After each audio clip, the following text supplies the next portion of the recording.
Chapter 881. In front of a beautiful mangrove forest, Zhong Huiyan stopped, looked up at him and asked hesitantly, "But so many people have died because of the war in the past, but you have been hiding far away. Don't you think this is unfair?" Su Lu stretched out his hand and rubbed her hair. He said softly, "Everyone has their own considerations. I just said that I am looking for reasons. Reasons are often excuses to convince myself. Auntie and Paul are closer and more important to me, so this excuse seems more powerful." Zhong Huiyan shrugged and continued to speak out the doubts in her heart.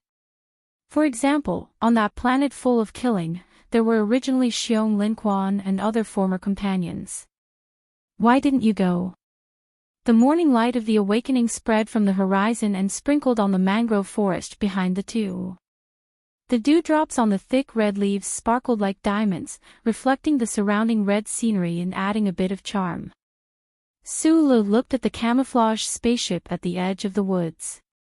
Suddenly, his expression froze. After a moment of silence, he patted the girl on the shoulder and said, "You go up first." Zhong Huiyan frowned slightly and glanced at the mangrove forest subconsciously. She roughly guessed what the situation was, but she trusted Su Lu unconditionally. She would never be a burden like those noble ladies who only knew how to scream and tremble, so she didn't say much and walked over calmly. Watching the spaceship remove its camouflage and slowly close the heavy hatch door, Su Lu loosened his finger that was holding the trigger and slowly took his hand out of his pocket. He turned and calmly looked at the depths of the mangrove forest, the place in the dark and beautiful scenery. It had been nearly 3 years since he left the Federation. He had been traveling in the Empire for a long time. That person had never appeared, but he knew that the other party would appear at certain times. He had killed Chi Dabing, and the story of that person's deep roots in the Empire had come to an end. Presumably, he would come out to express regret or anger. Because of this mental preparation, Su Li's mood was very calm at this time. He was not nervous. Of course, he kept the necessary vigilance. Although their relationship was good, who knew if the other party would go crazy? Feng Yu walked out from the depths of the forest with a slight smile. His weathered face appeared a little gentler under the light of the red leaves. Only his mouth full of yellow and black rotten teeth were exposed frivolously. Facing the gradually brightening morning light, it showed the ugly details. "Can a cold-blooded animal like you really live for 1,000 years?" Su Lu fished out a box of cigarettes from his jacket pocket, took out a windproof lighter and lit it up. Then, he threw the cigarette and lighter over. At this time, there was still a distance of about 10 meters between them. Feng Yu lit the cigarette and took a deep breath.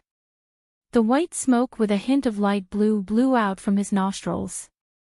Then, it strangely rolled around his face and refused to disperse, blurring his eyes. Feng Yu's eyebrows slightly raised.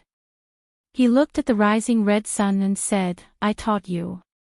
You were clearly a citizen of the Empire, but you always thought of the good of the Federation. You watched your former subordinates go through fire and water, but you hid thousands of light years away. When it comes to cold-bloodedness, you have long surpassed me. As for hypocrisy, you are somewhat similar to that old man who already died." Su Lu knew that the old man he was talking about was the military god Li Pifu. He shrugged indifferently and said, "Uncle, I've read a lot of books in the past few years. Even if I can't fully understand some of them, I still memorize them in a clumsy way. However, there's a passage that I didn't read recently. When I was young, you had me go to the library of Heshi State University to read, and I copied it down." Without waiting for Feng Yu to ask or mock, Su Lu continued, "The backwardness of a society is first and foremost the backwardness of the elites, and the most obvious sign of the backwardness of the elites is that they often criticize the backwardness of the people.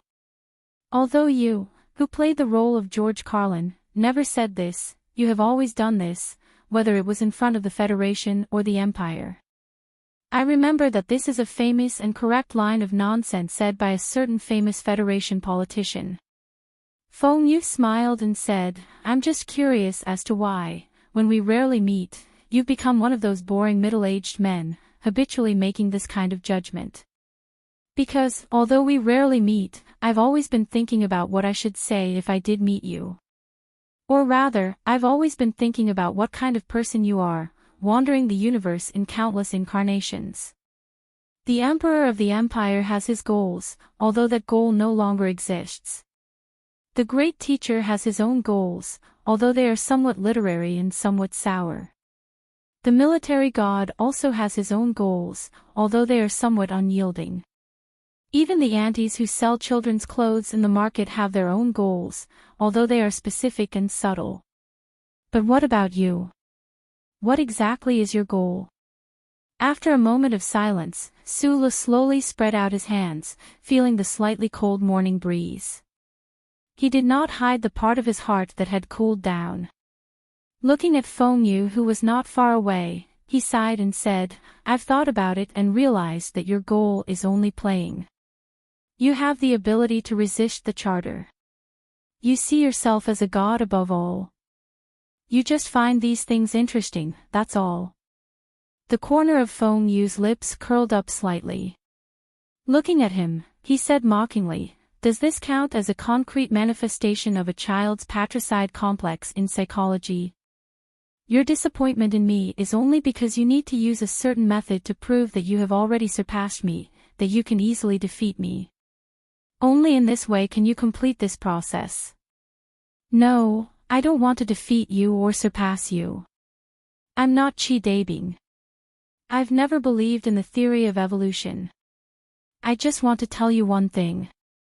Sulu looked at him and said calmly, Tang Zhizhou and the others want me to become the emperor. I know that this matter definitely has something to do with you. You want to see whether Chi-Dabing or I can make your idea come true. In order to know this, you can even coldly watch us kill each other in the room. I don't like this. Also, don't expect to play me like you played the people of the Federation or like you played Chi-Dabing. The morning light shone on Feng Yu's face. After a moment of silence, he said with a smile, I know very well that he is no match for you. However, I only have 2 students in my life. You really shouldn't kill him. I'll repeat myself. I'm just an employee. Looking at the smile on his face, Sulu raised his eyebrows slightly and said, he wants to kill me. Why shouldn't I kill him? I can't be bothered to care about that guy's existence. What meaning does it have to you? Over the years, many people have told me that there is no reason in the universe. Since you old guys have forced me into a corner, my fist is reason. Feng Yu bent his finger slightly and flicked the cigarette far into the red sun. He said calmly, since we're about to leave, let's get to the point. Don't bother me in the future. Sulu said, if you're tired of playing and don't want to go through all this trouble anymore and want to go back to the Donglin Sanatorium to find a girl, I'm willing to go with you. I'm very good at paying for prostitutes. However, if you still want to play with me, please forgive me for not being a toy. When the time comes, I don't know what I'll do. At this point in the conversation, Feng Yu slowly furrowed his brows for the first time. Under the reflection of the morning light, one could clearly see that there were traces of silver in his brows. As he furrowed his brows, his seemingly unchanging middle-aged face finally gave off a sense of age. Little guy, are you threatening me? Perhaps you're doing this for my own good, but the problem is that I don't even know if you're doing this for my own good. You're hard to trust, probably because we're 2 different kinds of people. Sulu threw the cigarette butt to the ground and slowly extinguished it. He then raised his head and looked into Feng Yu's eyes. He continued, 3 years ago in the Federation, your biggest question was how I got in touch with the charter computer. In fact, the reason is very simple. It's because of the biggest difference between us. I'm used to trusting people. Even if I've been hurt before, this attitude has never changed. I can even trust the spot of light in the black dream, the active contact signal sent by the charter computer. But you're different. You're used to being suspicious and wary of humans, let alone the glory of the charter, which you hate and are wary of the most. Although the specific situation back then was different, it was essentially because of this reason that I established active contact with the charter computer, but you lost the most important opportunity. Su-lo looked at Feng Yu, who seemed to be deep in thought, and said, "We can't anymore. That old thing underground in the Federation Bureau of Proclamation building has become much smarter than before. We can no longer enjoy this kind of benefit." He changed the topic and continued, "For the past 3 years, I've been wandering among the stars, imagining the years you spent back then. I realize that the difference between us is really quite big. We're both wandering, but I have companions.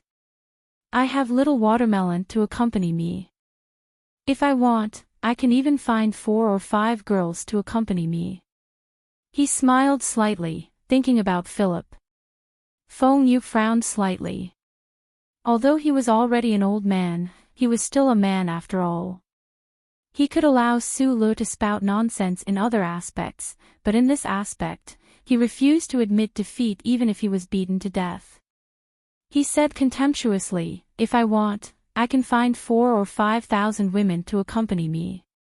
You don't dare, not you don't want." Su-lo spread his arms and said, "I'm different. I dare, but I don't want." Feng Yu gently stroked his stubbled cheek, looked at him, and said, "Are you done? If you're done, I'll leave first. Otherwise, I won't be able to catch the bus to Las Vegas." Su-lo was silent for a moment. He looked at him and said seriously, "Uncle, although you still look young and handsome, and your butt is still so perky, you're actually very old." There was a long pause. "You're about to die. Can you stop fooling around?" Feng Yu was slightly stunned. He smiled and said, "Did you forget what I told you in the mine? Of course, I won't die.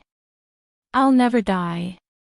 After saying this, the teacher and student, the boss, and the employee, who had a strange relationship, went their separate ways in silence.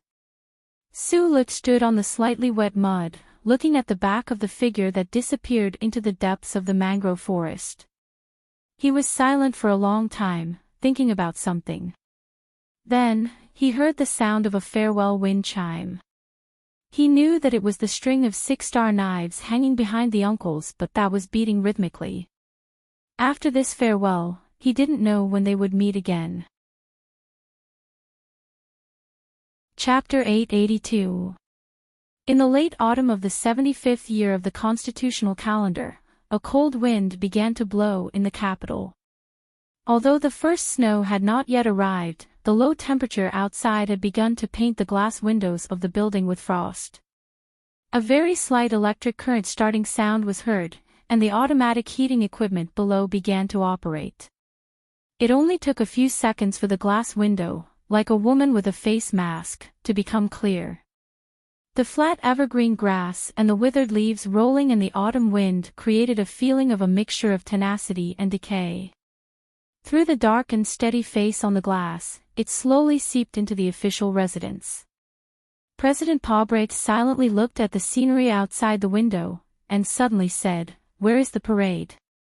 We just entered the territory of Nank." Mr. Breen, the director of the office of the president's residence, glanced at the electronic notebook in his hand and calmly replied, "The officials sent to the headquarters of the 3 industrial unions of S2 have been working for nearly a week.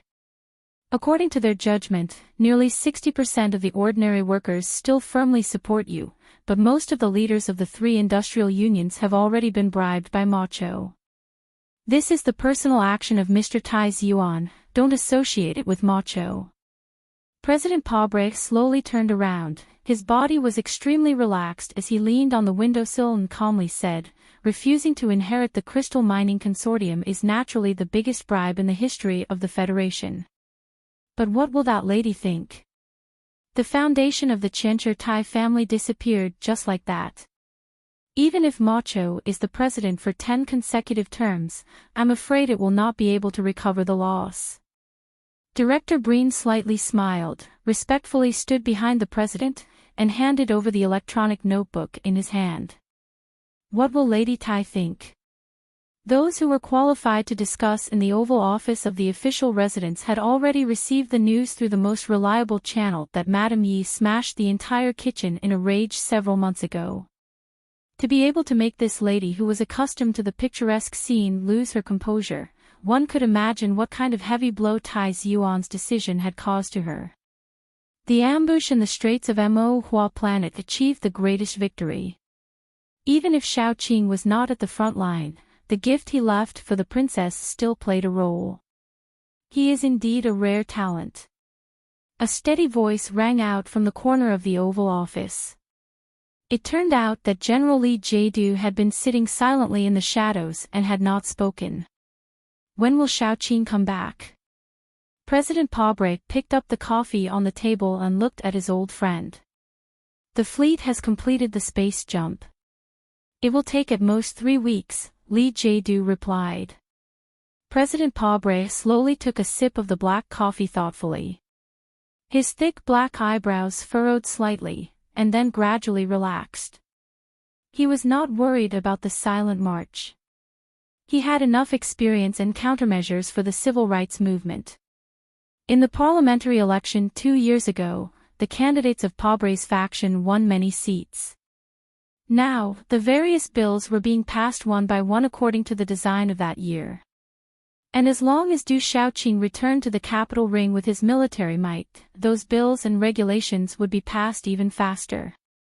More importantly, it would bring him more glory and prestige.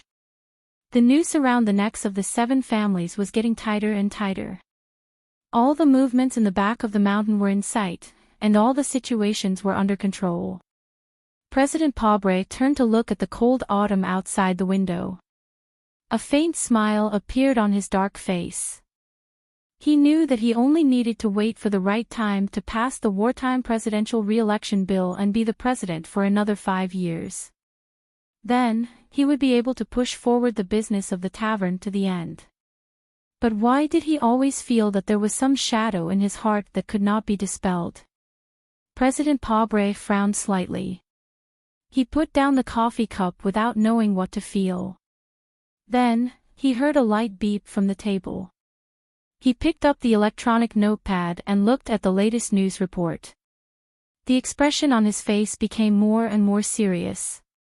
His dark skin gradually became gloomy until it turned into a dripping lead cloud, making people not dare to look directly at him. With a bang, Pobre slammed the table heavily. He stared at Director Breen and said angrily, "Did you read today's Capital Daily News?" The Capital Daily News, which had a very high status in the hearts of the Federation people, temporarily stopped publication 3 years ago because of a fire. After it resumed publication, the newspaper seemed to have lost its keen observation and the most scarce objective point of view of journalists. It was almost the same as the media that were busy reporting on the front lines all day long but were unwilling to mention the internal affairs of the Federation. Until one day in the late autumn of the 75th year of the constitutional calendar, the Capital Daily News used a special issue to announce to the entire Federation that it had truly resumed publication. And Chief Editor Bob and reporter Wood, who had won 2 Nebula Awards, once again stood in front of the public and pulled back a corner of the dark curtain without fear. The title of this special issue was extremely sensational, The Gravedigger of the Federation. Who was the gravedigger of the Federation? The 7 notorious families that had been hidden in the dark history for thousands of years.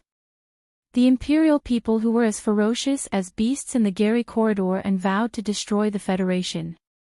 Or the germ-carrying rats that the HTD Bureau of the Federation couldn't completely eliminate no matter how they cleaned up.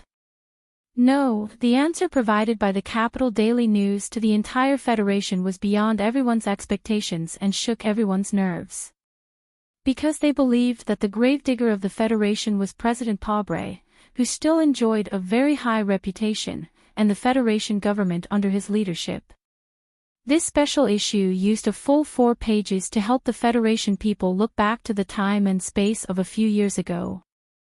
They recalled the big explosion that had gradually been forgotten by people, the West Woods Military Region Commander-in-Chief Zhong Suahu and his wife who died in the explosion, and thousands of Federation soldiers and soldiers. As the writer, reporter Wood gave up the sharp and ruthless style he was best at this time. Instead, he calmly used 23 pictures, a pen stroke that was so calm that it seemed to have no emotion, a dry but soul-stirring explanation of the incident, and a large relationship tree diagram on the front of the special issue to tell all the readers. Colonel Lake, former West Woods Military Region, provided the precise route and time of the return of the ancient bell to Colonel Shiman Jean of the Iron 7th Division of the 2nd Military Region. Colonel Shiman Jean provided this information to the Empire Ghost Fleet that was preparing for the first raid through an Imperial spy named Hiyuyu. When the Empire Ghost Fleet forcibly passed through the space passage of the Gary Corridor and entered the Federation Star Sector, they passed through 47 astronomical units without being discovered by the Federal Fleet. That was because they obtained the data of the corridor between the remote star sector, the glory of the Charter, and this data was collected and provided by the current director of the Bureau of Proclamation, Chui Zedong. The middlemen were still Colonel Shiman Jean and the spy named Hiyuyu. Then, the clear relationship tree diagram closely connected the names of Shiman Jean, Hiyuyu, and Chui Zedong. Then, the branches gradually spread out, and the names of the 2 senators appeared. The name of the director of the Princess Office of the President's Residence appeared. The name of the former Vice President of the Federation, Mr. Li Jiedu, Chairman of the Federation's Joint Chiefs of Staff and Commander of the 1st Military Region, and the name of the former Commander-in-Chief of the Federation's enemy, Du Shaoqing, appeared. The special issue of the Capital Special District Daily titled, "Who is the Gravedigger of the Federation?" did not embellish or hide the above information. It did not use the titles of certain officials or military officers, nor did it use any vague guesses. Instead, it directly confirmed and pointed out the name directly. At the top of the relationship tree diagram, at the top of the whole page, there was a black frame next to the 3 big words, Gravedigger. There was no photo or name in it. But all the people of the Federation who saw this newspaper knew who it was. On the back page of this special issue, the editor-in-chief of the Capital Special District Daily, Bob, wrote, "I believe that those of you who read this special issue can clearly read the thoughts of me and reporter Wood from the pictures and evidence. Yes, we officially accuse President Pobre and the government under his leadership, as well as the Trinity Association, which is said to have gathered the most intelligent elites of the Federation, of conspiring to kill the bravest general of the Federation with the help of the Empire. Perhaps no one believes this accusation, because when feelings are frustrated and trust is damaged, people are often more willing to believe that this frustration and damage is a conspiracy. Then, I suggest that you read our investigation report carefully again, instead of angrily tearing it to pieces. This evidence is not fake, and the source is not suspicious. The person who found the evidence is dead and bears some very heavy charges, but reporter Wood and I believe him, because he helped us expose the true face of Senator Macklin, and he used the evidence of his death to prove the reliability of this evidence. The person who handed us the evidence once reminded us that we need the right time to release this evidence, otherwise it will only disappear under the angry spit of the people and the strong suppression of the government. Is now the best time? No, now is not the best time. The war between the Federation and the Empire is still going on, and the attention of the entire society is still stuck on the war-torn planet Mo. Even the demonstrations of the 3 industrial unions in the 4 mountainous states do not seem to be able to stir up much waves. But we can no longer wait, because we have watched the government seize the power that is not granted by the law step by step through various acts under the pretext of cracking down on the 7 families. We have watched as the fanatical Pobre doctrine has blinded the eyes of too many people and reverberated in every building in the capital like hot air.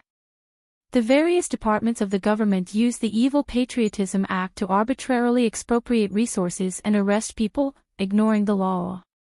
What is even more frightening is that the government has become accustomed to relying on secret departments and psychological intimidation to maintain its legitimacy. We really can't wait any longer. The longer we wait, the more depraved the Federation will become. Mr. Pobre still has more than 2 years left in office. Do we still have to wait for 2 more years? He has been trying to get Parliament Hill to pass a bill and complete an unprecedented 3rd term in office, so will there be a 4th? Then do we have to wait forever? That is why we published this investigation report, not because now is the best time, but because now is already the Federation's last chance. Chapter 883. In the spring of year 67 of the constitutional calendar, during the Nebula Award ceremony for Senator Medellin, I heard President Pobre say this. A person dying is not as good as a lamp going out. A lamp has light, but the place it cannot illuminate is darkness. If one does something wrong, one must pay the price. Perhaps I am not a mature politician, but I am a firm believer of the Federation's laws. If I die, you can dig up my grave and see what color it is. I also have the same attitude towards some people who have died. Back then, Senator Medellin had just died in an assassination. The people did not know that he would be the future seat of the infamous empire. Back then, Mr. Pobre had just taken office as president, full of vitality and beautiful ideas to change this world. Without hiding anything, I was also one of his most loyal supporters back then, just like you all who are reading this newspaper right now. However, just like what Mr. Pobre once said, if one does something wrong, one must pay the price. As the Federation's president, every one of us has the right to ask him to stand on the side of the moral divide. Moreover, what he did already crossed the line of morality. We have no intention of supporting any political movement, but we insist that the people should have the right to know the truth. Will our accusation affect the war in the left sky starfield? Will our demands make the soldiers on the front lines shed more blood? I do not know the exact answer. I only know that in this war between the Federation and the Empire, if there is some kind of justice that can be said loudly, then it can only be that we have a better system than them. The people who live in this starfield believe in kindness, justice, conscience, and law. If the Federation that the frontline soldiers protect loses these precious qualities, then what is worth their blood and sacrifice? Vice President Byron is dead, Colonel Lake is dead, Colonel Sheeman Jean is dead, Mr. Senator is dead, many people have already died. There is no way to confront them, because even if we dig up their graves, the only answer we can obtain is silence. However, there are even more people who are still alive. They did not accept the judgment of the law or anger. They coldly sit at the highest level of the Federation, high above, ruling this world, changing this world. I don't know what color their graves will be when they dig them up, but we know that if we don't stop them, then the entire Federation will be buried in an ice-cold grave. Written by Bob and Wood in the autumn of the 75th year of the constitutional calendar. The Capital Daily News had long since moved away from the newspaper street that was filled with the smell of ink in his imagination. Now, it was just a very ordinary building in the western part of the capital. However, the eye-catching sign of the eclipse of the moon still hung at the entrance of the news agency. Although it had been burned away by the fire, it still existed. In the room behind the huge sign of the eclipse of the moon, reporter Wood rubbed his leg and concentrated on reading his report for the 4th time. After the traffic accident, although his leg had recovered very well, every time it was cold and gloomy like today, it would ache unbearably. I still think that the last paragraph shouldn't be added. The justice of this war cannot be questioned. No matter how vague you write it, it will give the other side a good excuse. Chief Editor Bob sat behind his desk and smiled. He gently wiped his glasses and said, "This is very likely to be our last article in the news industry. I have to be willful for once." At this moment, the black phone rang. Wood glanced at him worriedly, but his expression didn't change. He calmly picked up the phone and said, "What did the board of directors say?" The chairman on the other end of the phone coughed twice and said in an even voice, "Mr. Lee wants to talk to you." On the other end of the phone, the president of the Sanlin Bank, Lee Shouju, said in an undisguised voice of praise, "Mr. Chief Editor, you don't have to worry. We will protect your safety. The special issue will be fully printed." After hanging up the phone, Chief Editor Bob spread his hands and looked at Wood. He said, "The boss of the boss seems to have a lot of opinions about the government." For Bob and Wood, the boss of the newspaper company, the giant Sanlin United Bank, had decided to fully support the newspaper company in its war against the Federation government. This was not a very difficult puzzle for them. They didn't want the newspaper company to participate in the war between the government and the seven families. In fact, before publishing the news that shocked the Federation, they, who had independent editorial rights, didn't have any contact with the board of directors. Therefore, at the emergency hearing on Parliament Hill later, when faced with the aggressive questioning of a certain member of Parliament, Chief Editor Bob smiled and didn't admit to any of the accusations. According to the News Information Confidentiality Act and the Citizens Privacy Act, I refuse to explain the source of the evidence to the hearing. In addition, according to Article 4, Section 27 of the Charter, news reports are never required to bear the burden of proof. If the parties involved in the report believe that the report harms their rights and interests with false facts, they can file a lawsuit. Please note that this is a private prosecution case. Chief Editor Bob's expression was serious. He looked around at the political bigwigs in the Parliament Hill and said, "If Mr. Pobre accuses the newspaper company of slander, even though he is a lawyer and I am a web novelist, I still welcome a lawsuit with him." A radical member of the Pobre faction, who had just been elected to Parliament, angrily took off his boots and slammed them on the table. He shouted at him from more than 10 meters away, "According to the Patriotism Act, you must answer honestly and without restrictions. Otherwise, you will be severely accused. I want to know what you can accuse me of." Chief Editor Bob pressed down on the shoulder of the enraged Wood, stared at the Member of Parliament, and asked in a harsh tone, "The Patriotism Act?" From the first day this act was passed in Parliament Hill, I was not ready to accept it. In fact, as a citizen, I have filed a lawsuit with the Supreme Court. I think this act seriously violates the Charter and should be revoked immediately. The hearing was temporarily adjourned. Wood brought him a glass of water and looked at the members whispering around him. He said with a smile, "Tai Yuan has also been trying to reverse the case for the ancient clock ship. They have provided information to major newspapers, although not as detailed and reliable as ours. But no newspaper company dared to publish it. Why? Because they are afraid of death. But to be honest, I am also afraid. When you are not afraid of death, you usually won't die.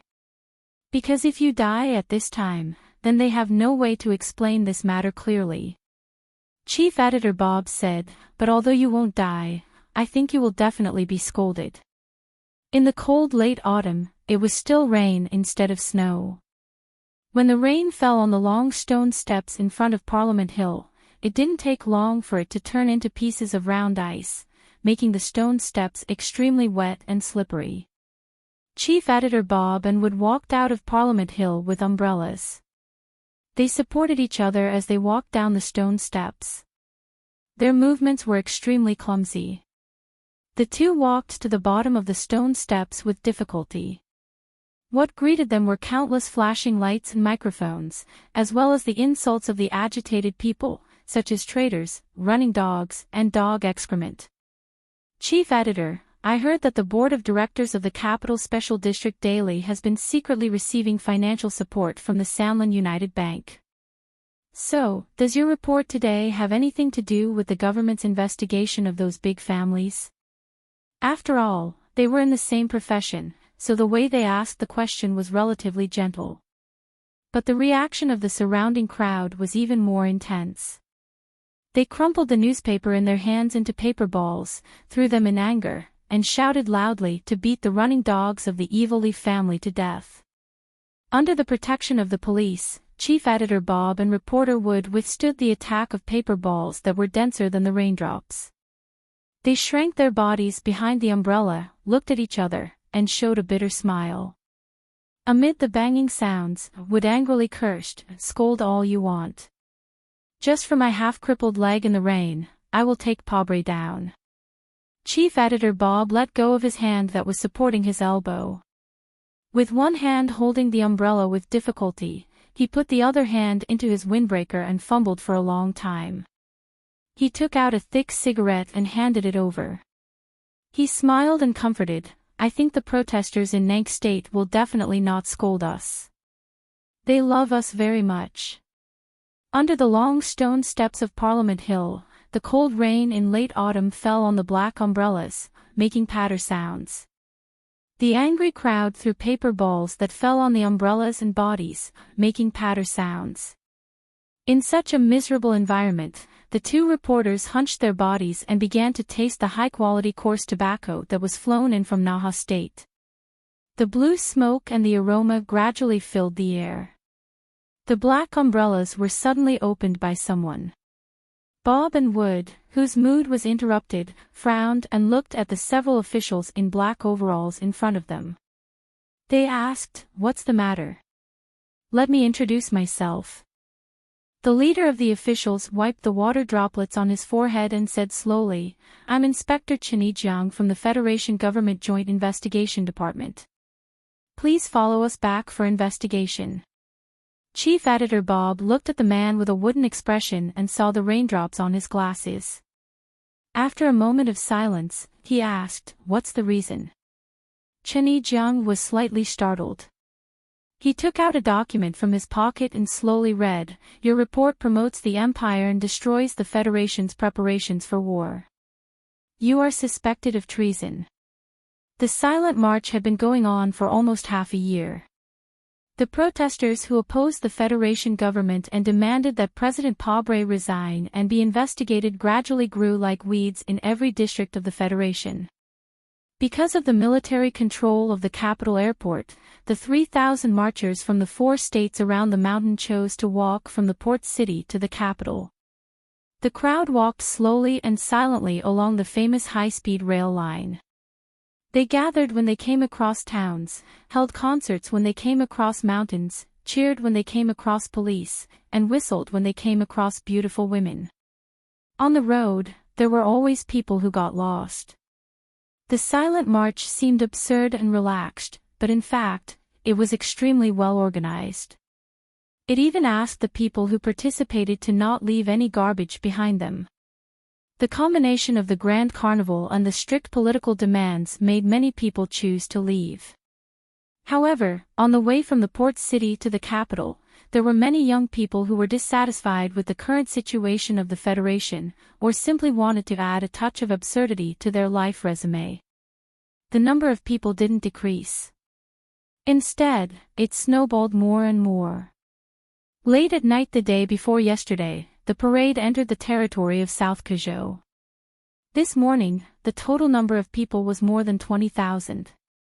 They wore black masks and began to walk along the main road of South Kazhou's capital. Occasionally, they would dance silently. Except for the sound of their footsteps and rhythm, the silence was terrifying.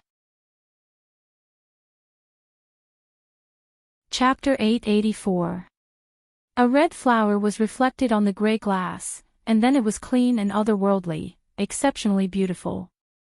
Lai Ziyuan moved his gaze away from the bright red and looked at the crowd of demonstrators walking silently on the street. He didn't speak for a long time. Although the two of them used to play together at the same table when they were young, and they even had some kind of hidden engagement, after so many years of strange and gaudy things, they had long become peaceful. Exactly 3 years ago, in the autumn of the 72nd year of the constitutional calendar, this kind of familiar scene appeared in the Federation. He looked at the crowd walking silently through the streets of the capital of South Kuzhou and said with emotion, "It's just that the big demonstration that shook the entire universe was for the president to establish his authority and deter the opposition forces of the 7 families. Today's demonstration is to pull him down from the stage." Zhou Yu gently pursed her lips and looked at the newspaper in her right hand. She frowned slightly and asked, "You've read the special issue of the Capital Special District Daily. What do you think?" Lai Ziyuan shook his head and took a sip of the water in his cup. He coughed twice. "I'm very puzzled. Where did Bob and Wood find the evidence? It's exactly like the Macklin case. When everyone only had a vague judgment and looked for evidence in vain, they quietly detonated a bomb in the Federation." Zhou Yu looked sideways at his pale and thin cheeks. After a short pause, she continued, "We've been silently marching for half a year. Neither you nor I can find such a powerful thing. Don't you think it's strange?"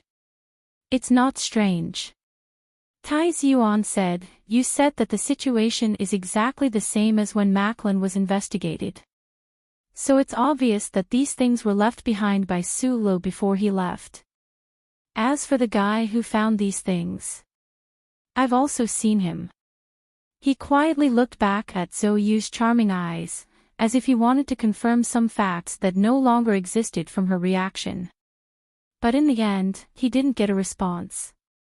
After a moment of silence, he continued, "Chief Editor Bob also mentioned that he's dead, but I believe that even if Shi Qinghai is dead, he will leave behind enough foreshadowing before his death to make his enemies suffer."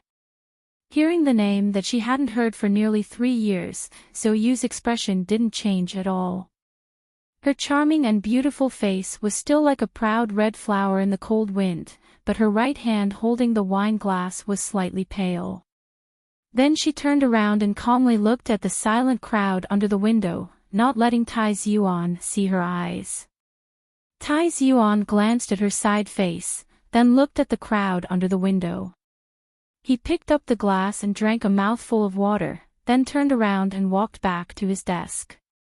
His eyes swept over the debris in the wastebasket, and he said, "In the past 6 months, the general strategy of the election headquarters has been made by you. I have to say that I admire the excellent planning ability you have shown, so I have never objected to any of your proposals. But not this time." He raised his head, looked at Zhou Yu, and continued, "This proposal is too violent, and we are the ones who initiated the violence." Being directly denied by Tai Ziyuan, Zhou Yu's expression still didn't change. Looking at the crowd of demonstrators who were slowly walking to the downtown business district like ants under the window, she said, "Without blood appearing on the TV screen, there is no way to touch the numb hearts of the people. Without violence, there is no revolution. You should be very clear that any mass movement will eventually enter the cycle of violence. If we don't prepare well and take the initiative, then we will only be blown by the wind and beaten by the rain and become a joke in history." She slowly turned around and looked at Tai Ziyuan indifferently.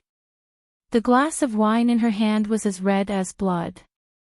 In history, the young people's revolutions were rarely successful, because their thinking was too simple, too naive, and too idealistic. As the leader of this movement, although you are also young, you can't make the same mistake. Tai Ziyuan raised his hand to stop her explanation. He said with a smile, "You don't have to explain too much. I know the real purpose of you choosing this radical proposal better than these 400 staff of the campaign headquarters. You still want to intensify the current situation and force the person to appear before Du Shaoqing comes back. But you made a mistake." The smile on Tai Ziyuan's pale and thin face gradually disappeared. He rubbed his tired eyebrows and said slowly, "You overestimated Su Li's influence or ability. No matter how powerful his combat ability is, or how sensitive his identity is, he is only one person after all. He can't change the general situation. Even if he is still the same person as before, what can he do when he sees the Federation fall into chaos and sorrow and appears in front of us? And don't forget, he is still a person of the Empire. He is the son of the Empire's emperor. We haven't seen him for 3 years. No one knows if he has enjoyed kinship or not in the Empire. No one knows how the throne of the Left Sky Star region will change him, but we know that he is a person of the Empire, so he is an enemy. You have to be clear about this. As his best friend, you should know what kind of person he is, so Ute said indifferently. Unless one is a real stone, anyone will change, especially when he has suffered a mental attack that normal people can't imagine. Tai Yuan calmly and firmly ended the discussion that had yet to truly begin. When it comes to things like violence, although it cannot be avoided, it must be controlled. If we blindly incite the emotions of the people and incite class conflict, then what is the difference between us and the Macklin of the past and the Paubre of the present? Hearing this, Soyu was silent for a very long time. Although she didn't say anything, it was equivalent to expressing her agreement. As the head of the decision-making department behind the silent march, her stance was of great significance to this mass movement that was destined to rewrite history. I've already been observing for half a year, but because I've never been to the front lines of the protests, I've never been able to understand how you turned the surging flood in the streets and fields into this cute and bouncing stream in front of the window. She looked at the extremely orderly procession below the window, at the calm smiles emanating from the black masks in the distance. Frowning, she asked in confusion, "We all know that when there are too many people, there will definitely be some uncontrollable accidents. With tens of thousands of people walking in the fields and cities for so long, there will definitely be some uncontrollable accidents. Moreover, the hot-blooded youths naturally have their own demands and desire for leadership. In an environment like this where desires can easily be magnified, how can you make them maintain such obedience? Moving people with emotions, convincing them with reason, and enticing them with benefits." Tai Yuan calmly said, "Anyone in the procession who wants to stand out and break the rules is nothing more than wanting to obtain more benefits, political or economic. Therefore, every time I find such people, I'll use money to knock them out in advance and then drive them away." He walked to the window and pointed at the applauding citizens of South Kuzhou on both sides of the street. He continued, "In fact, you should be very clear on why the procession is always welcomed by the citizens. Apart from the fact that the procession maintains order and doesn't disrupt their lives, the more important reason is that these citizens know that once the silent march succeeds and Paubre is forced to resign, they will be able to obtain a large amount of income." Zhou Yu placed the wine glass on the windowsill and looked at the crowd that was waving small flags and applauding. She thought of the press conference that had shocked the Federation half a year ago.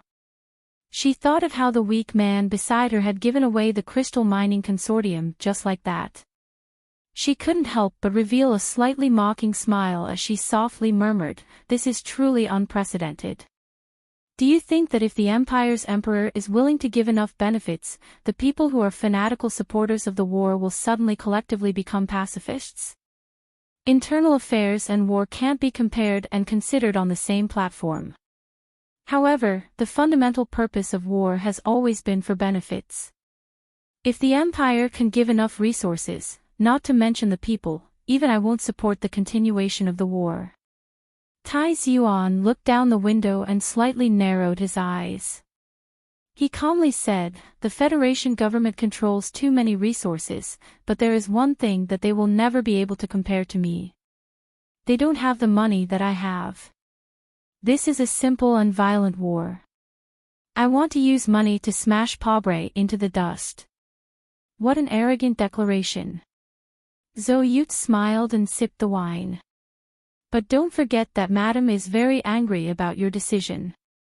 Many people in the big families think that your decision is crazy. The liquidity of the headquarters is running out. Are you really going to ask Miss Jian Shuier to hold a few more charity performances to raise funds? Not everybody thinks that I, the Crown Prince, am crazy.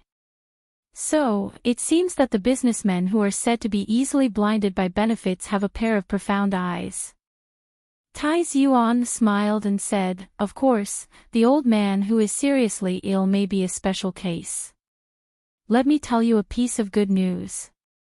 I just received a call from Li Xiaotong. Last night, a meeting was held in the manor of the Li family. The final decision was that the Sanlin United Bank will provide us with abundant and limitless assistance." Zhou Yu slowly raised her eyebrows, and an inexplicable smile appeared on her face.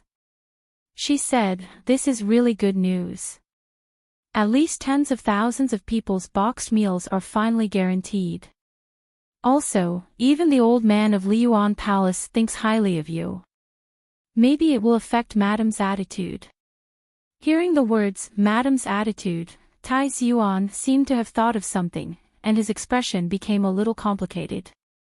Then, he coughed violently and held the windowsill in pain. The unhealthy blush on his pale cheek spread like a sunset cloud. Bai Qi, a young woman in a white dress, pushed the door open and walked in. She walked behind him anxiously and gently relieved his pain. Then, she took out a pill and fed it to him. Tai Yuan smiled to express his gratitude and then waved his hand gently. Bai Qi saw his appearance and felt a little relieved. She quietly pushed the door open and left as if she had never appeared before.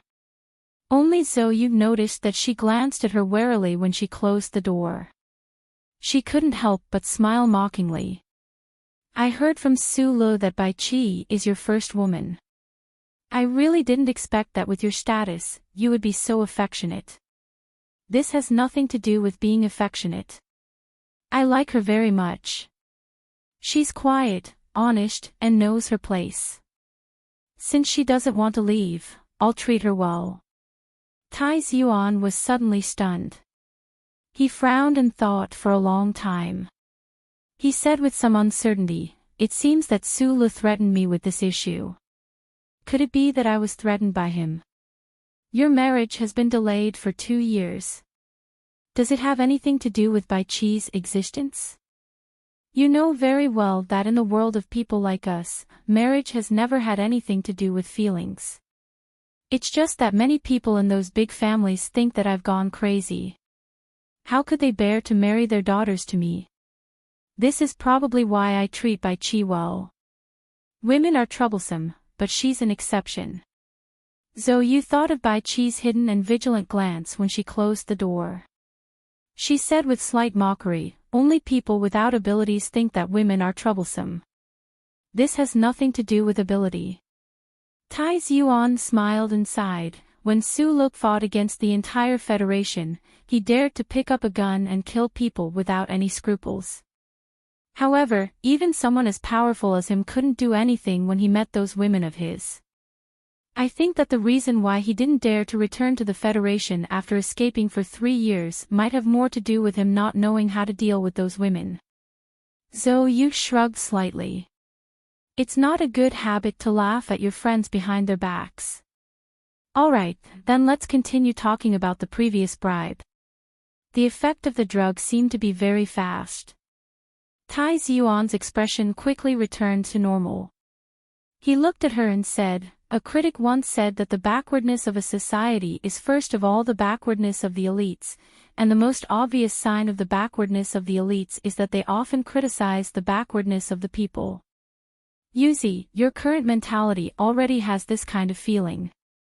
Isn't the word elite used to scold people?" Zhou Yu looked at the people on the street below the window. She looked at the sky indifferently and directly commented, "But I do think that they are very backward." Tai Yuan replied, "If there is a so-called backwardness, it is because the channels to obtain information are not smooth. If you know more, you will naturally not be backward. For example, the readers of the Capital Special District Daily." After a pause, he added an explanation. This was what George Carlin said.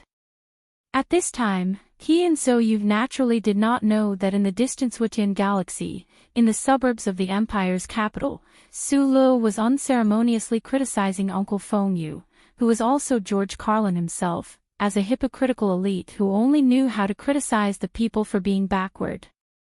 George Carlin is already dead. Let's focus on the people who are still alive. Zhou asked, what do you think about this war? Have you calculated the impact of the situation on the front line? This war can't go on any longer. Tai Xuan directly replied with a rare seriousness, the media reports have been filtered, but you and I should know how dangerous the situation on the front line is, especially that Immerse planet. The war has been going on for 3 years, and the devastation of the war is unimaginable. He looked at Zhou and continued, too many people have died, and compared to the benefits obtained, it is too unbalanced. The most important problem is that after paying such a high price, the Federation still does not dare to say that they will definitely win. Even if Du Shaoqing has been on the front line all this time, they still cannot win, so there is no reason to continue. The Empire's people's attitude toward war is different from ours. When faced with a dangerous situation, they can directly throw in lives, fighting with flesh and steel. However, they have more than 100 billion people. Can the Federation kill them all?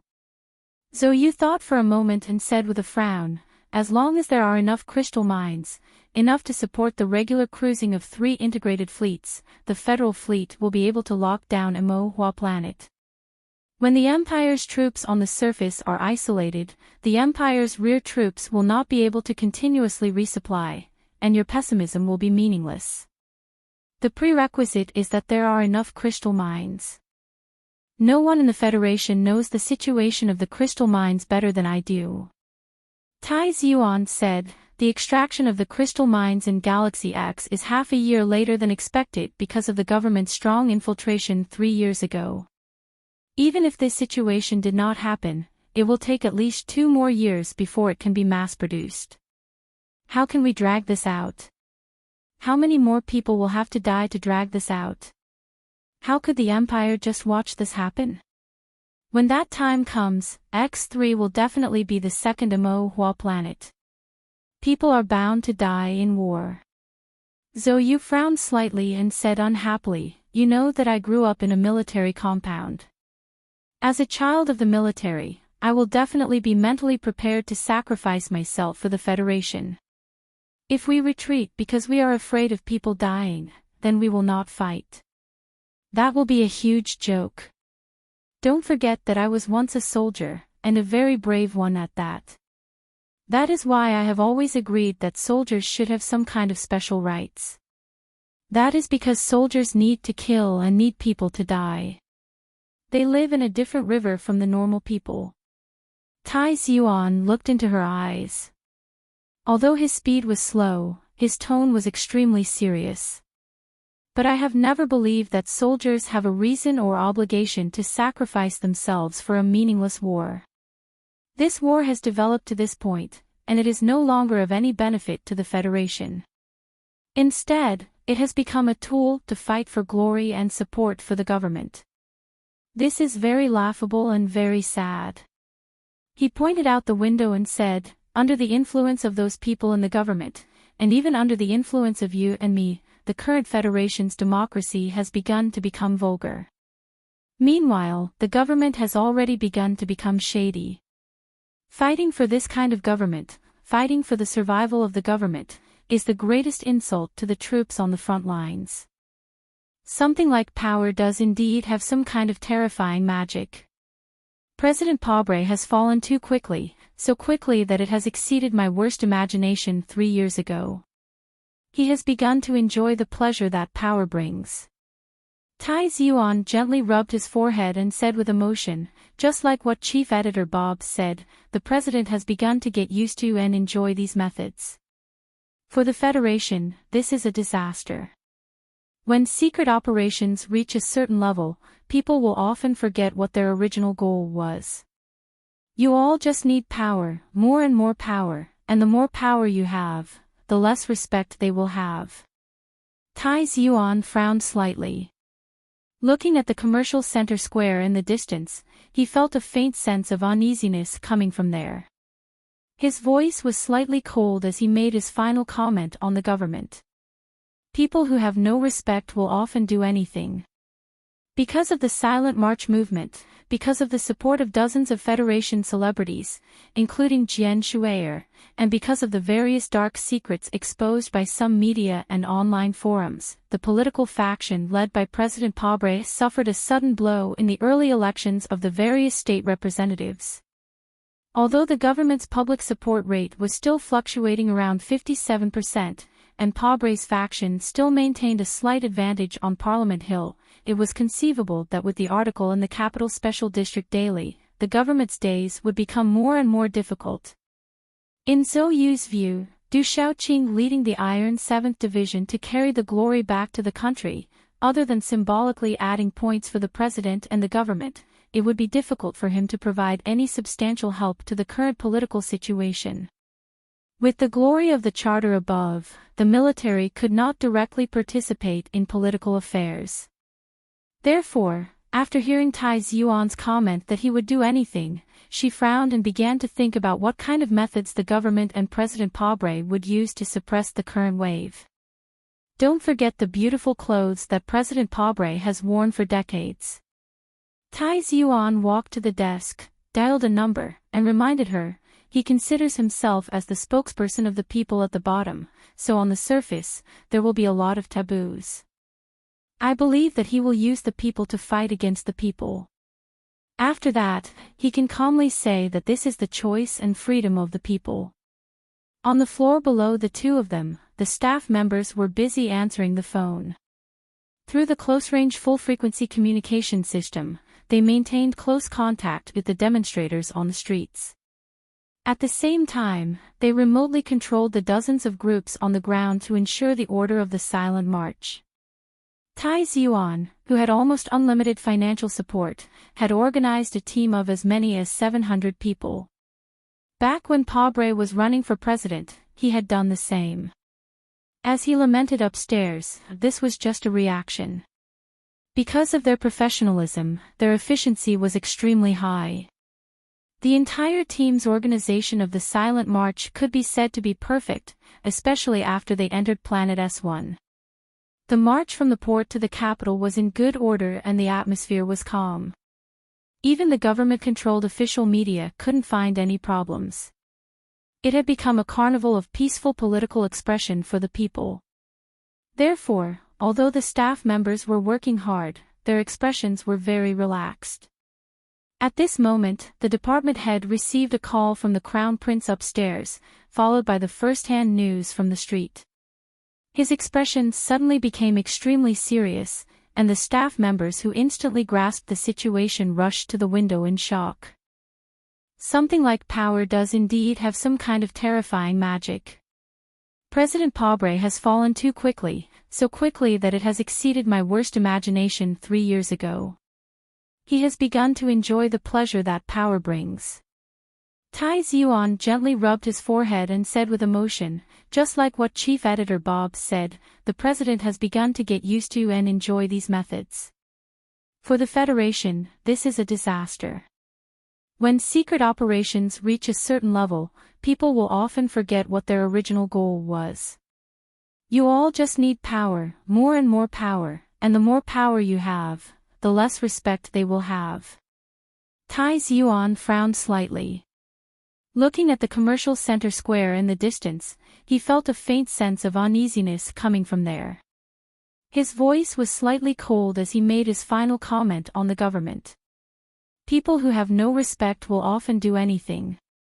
Because of the Silent March movement, because of the support of dozens of Federation celebrities, including Jian Shuier, and because of the various dark secrets exposed by some media and online forums, the political faction led by President Pobre suffered a sudden blow in the early elections of the various state representatives.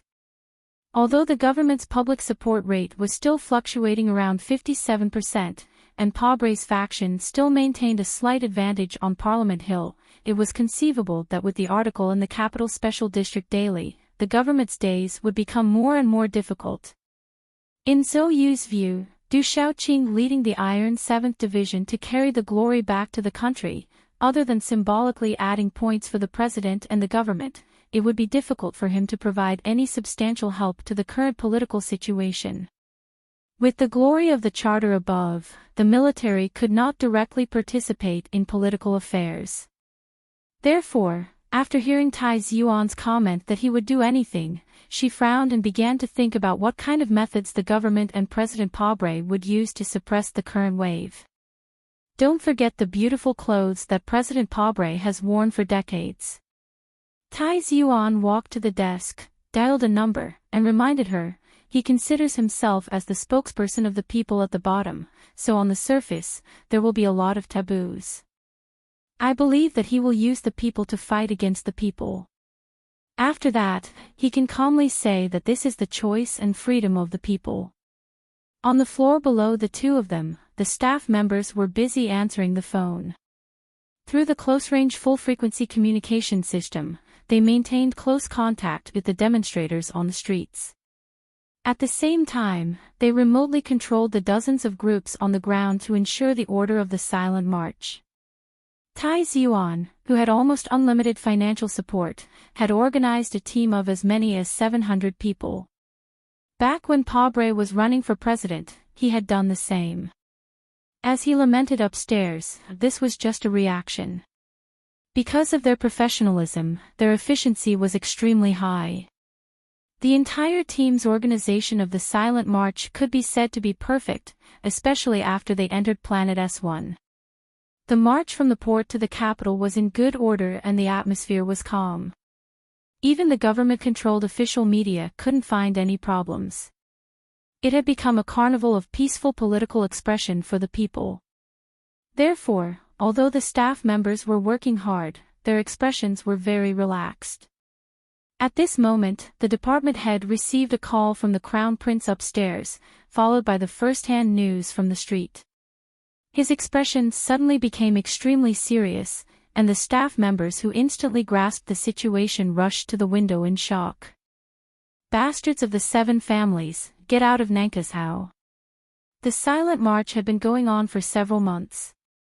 It wasn't that they hadn't encountered a pro-government protest team in the various states of the Federation, but because of the self-control of the Silent March team, and also because of the effective deployment of the state police, there had never been a fierce conflict between the two sides. More often than not, they would shout at each other across the railings. At that time, even Tai Yuan's excellent team couldn't stop the demonstration team from taking off their black masks and greeting the other side's immediate family and in-laws. But today's situation was obviously different. The pro-government demonstration team from the major factories of Nankashao clearly came prepared. Moreover, this team was clearly mixed with some men who looked out of place with the surrounding crowd. These men stared at the Silent March team like eagles. From time to time, they would lower their heads and whisper a few words. Some of them were using increasingly dirty words to provoke the emotions of the workers. The spacious commercial plaza was divided into 2 areas by a fence set up by the police station. The pro-government and anti-government demonstration teams were packed to the brim, looking like a shallow sea full of sardines. The dense mass of people gave off a palpitating feeling. The pro-government crowd was cursing and swearing at the other side, while the anti-government crowd remained silent for the time being. They just collectively raised their middle fingers to express their disdain. There were some overly agitated young people who couldn't suppress their anger and vaguely shouted a few words through their black masks. The general idea was that if you have the guts, then come at me. A worker who had just learned that his younger brother had died on the front lines of Mo Hua Planet glared at the people wearing black masks in front of him with bloodshot eyes. He shouted with a hoarse voice, "You traitors! You bunch of bastards! The front lines are still at war, and you guys are messing around like this. Shameless! When Mr. President sends the 7 families to prison, and the Federation realizes true democracy, I will kill your whole family." A student who had just learned that his elder brother had died on the front lines of Mo Hua Planet furiously pulled off the black mask on his face. He rushed to the railings and roared at the worker, "Your mother is a traitor. Your whole family is a traitor. If you go to the front lines, you will be the first to kneel in front of the people of the empire." It's better for me to stab you first. Perhaps their brothers had once fought side by side on Mo Hua planet, and perhaps even sacrificed in the same trenches. Until the moment they left this world, they were still as close as brothers. However, in the city behind them, they were threatening each other's lives for the sake of the justice they recognized, and for what they believed to be their love for the Federation. Similar curses rang out incessantly. Some people began to spit at each other, and some began to take off their pants and bare their buttocks to express their contempt and humiliation. Obscenities and petty actions at the intersection of the two seas of people turned into excitement and anger. The temperature of the air in the plaza gradually rose, and the situation became more and more tense. At this time, if a small spark fell, it was very likely to become a dangerous fire that burned everything. At this time, in the two angry demonstration teams, other than those men with gloomy expressions, no one noticed that a more dangerous situation was happening. The Nank State Police and the emergency anti-riot force responsible for maintaining order quietly withdrew from the plaza without anyone noticing. Tai Yuan slowly put down the phone and expressionlessly looked at the scene uploaded by the hologram. After a long silence, he explained to Zhou Yu beside him, "The state government has refused our request." Zhou Yu coldly said, "Why? Even if this is a conspiracy of the Federation government, and there are big shots pressuring them, don't they know that if bloodshed occurs in the capital of Nank State, they won't be able to explain it to the public? As long as the price is right, anything can be sold. At least in terms of official positions, the government has more resources than we do." Although Tai Yuan was still calm at this moment, it could be seen that his complexion had become paler and paler. It was not fear, but anger and disdain that were hidden deep in his heart. The office phone rang. The head of the emergency decision-making department downstairs reported in a trembling voice, "Mr. Councilman, the police refused to explain the reason for the withdrawal of the police force." Tai Yuan said with a self-deprecating smile, "They have already explained it to me. They heard that there was a fire in the southern suburbs, so all the police force was forced to go and provide support. Therefore, they can't take care of the plaza. They hope that we can urge the crowd to remain calm and not clash with the other side." After saying this, he walked to the window and looked at the plaza in the distance. It was as if he could feel the boiling hot air passing through the glass in front of him. It was so hot and pressing that it made it difficult to breathe. "They are really unscrupulous." Zhou Yu walked to his side and looked in that direction. Suppressing the anger in her heart, she took off the red flower in her hair and crushed it, saying, "The dignified president of the Federation doesn't even care about his face. Who can defeat him?" Without the police, without the anti-riot force, the crowd was filled with insidious troublemakers. There were many black-clothed figures flashing in the buildings next to the plaza. The situation deteriorated in an instant, and a chaotic battle broke out. After many years, no one could figure out which side was the first to rush over the fence, and which side was the first to throw the first punch. In fact, it was meaningless to figure it out. In the tense atmosphere of the plaza at that time, even a fart could ignite a dangerous fuse. The workers of South Kuzhou who supported the government quickly gained the advantage at the beginning of the chaotic battle. After half a year of silent marching, they were clearly not mentally prepared for such a situation. When they saw the other side raise a banner and jump over the fence, the hundreds of people who were pushed to the front of the crowd were actually sluggish for a long time. A worker from S2 was surrounded and beaten by 3 people. His body shrunk in pain like a shrimp, and blood began to seep out of his mouth and nose. The black mask that represented his identity was long gone. There were shouts and curses everywhere, and the terrifying sound of fists and feet hitting people's bodies rang out. Blood filled with the smell of violence splashed everywhere as if it was free. The crowd wearing black masks tried to organize a counterattack, but they were immediately defeated by a stronger attack. In the pro-government demonstration, the gloomy-faced men took out sacks from nowhere and dumped the hard stones in the sacks on the ground. People picked them up and threw them at the opposite side. The people who couldn't distinguish between the demonstrators and the hooligans howled and fought everywhere, coldly stomping on the chests and abdomens of the other side with the tips of their feet. The stones broke through the air, and countless people in the silent march were bleeding. The formation was even more scattered, and the plaza was full of tragic scenes. The female teacher from the port city had blood all over her face. She covered her face and collapsed next to the fountain pool. Her eyes were wide open in horror as she stared at those ferocious people, but she didn't notice that there was a man with blood all over his face looking at her with evil intentions. In the southwest corner, the middle-aged uncle who had just quit his job in the suburban irrigation field was surrounded by several people and constantly kicked. He gradually lost the strength to struggle. Even though his eyes were blurred by blood, he could see the fake leather boot that was stepping on his face, but he couldn't move. In the buildings around the plaza, there were many unknown forces that were responsible for recording the scene. At this time, the cameras that were responsible for recording the scene indifferently turned around and deliberately chose the scene of the angry and helpless people wearing black masks. Further away on the street, a group of military police in plain clothes indifferently looked at the plaza. The official next to them kept talking on the phone with a smile on his face. Suddenly, a large and powerful hand reached out and slapped the phone out of his hand. Then, the hand grabbed the official's throat and turned the latter half of the flattering words he was about to say into pieces of gravel. "I hate people who are long-winded the most."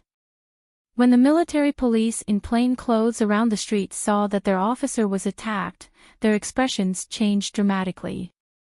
They reached out and prepared to take out their pistols. However, when they saw the man who grabbed their officer's throat and saw the shiny bald head, their action of taking out their pistols suddenly became extremely stiff. The bald man was 1.9 meters tall and extremely burly. His face wasn't ferocious and frightening. The subordinates behind him didn't take out a row of submachine guns and point them at the military police in plain clothes. However, the military police in plain clothes absolutely didn't dare to point their guns at him. Because he was called Zhang Xiaohua. This was South Dakota. The president wasn't the most powerful, the governor wasn't the most powerful, and the charter wasn't even the most powerful. Zhang Xiaohua was the most powerful. This was the only magical place in the Federation where a triad could be elected as the deputy speaker of the state legislature. So when Zhang Xiaohua released his palm and slowly stroked the eye-catching tattoo on his shoulder with an expressionless face, whether it was the official or the military police in plain clothes, they all felt their legs begin to tremble. "Since your people aren't going to intervene in this matter, then you can just watch quietly from the side. Because my people are going to do something." Zhang Xiaohua patted the official's face and then walked toward the chaotic square that and the corridors around the square. More than 30 men in black suddenly appeared. These men accurately found the reporters who were carrying cameras, and very simply and violently used their fists to shut them up. Then, with a sullen face, they dragged their hair and walked through the corridors. "I'm a reporter from the news channel. You can't do this to me. I'm from the Venus documentary film studio. You hooligans, let go of me." Neither threats nor pleas could make the men in black gentler their actions. The reporters were violently tied up and thrown into a dark room. Before leaving, the leader of the men in black introduced himself to the terrified reporters. "We're not hooligans.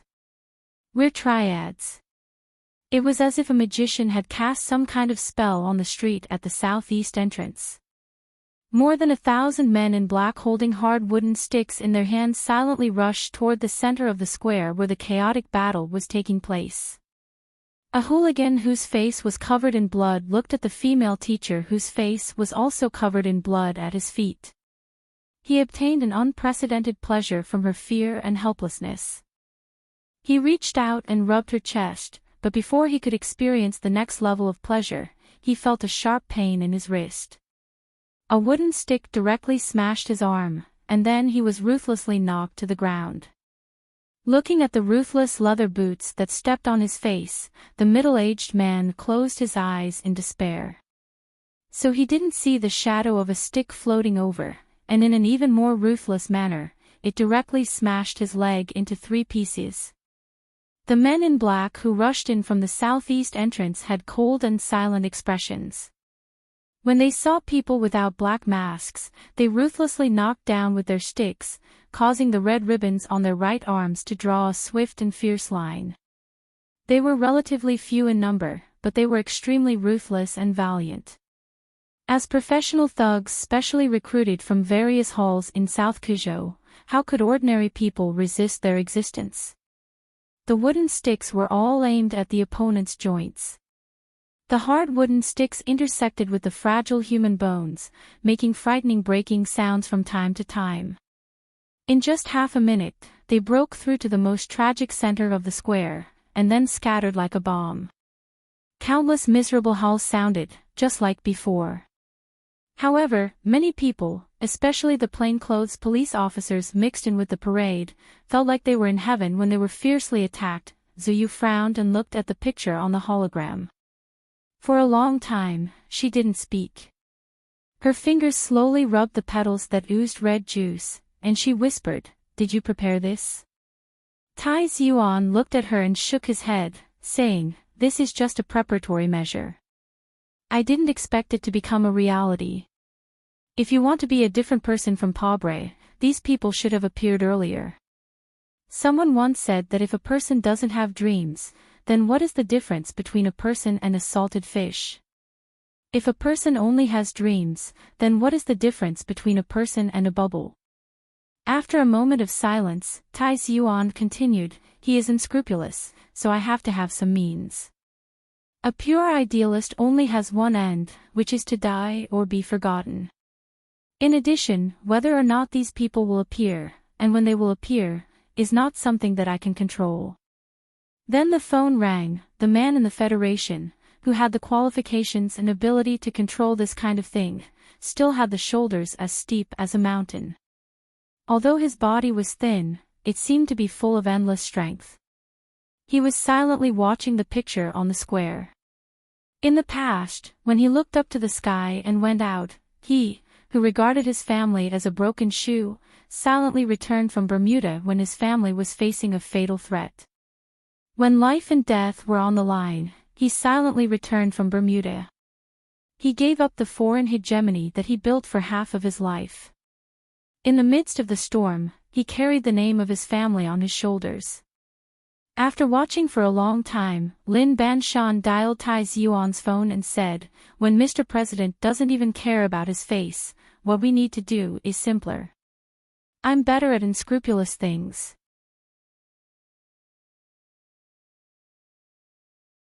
Chapter 885. After hanging up the phone, Tai Yuan took the thin windbreaker from the secretary and walked out of the room.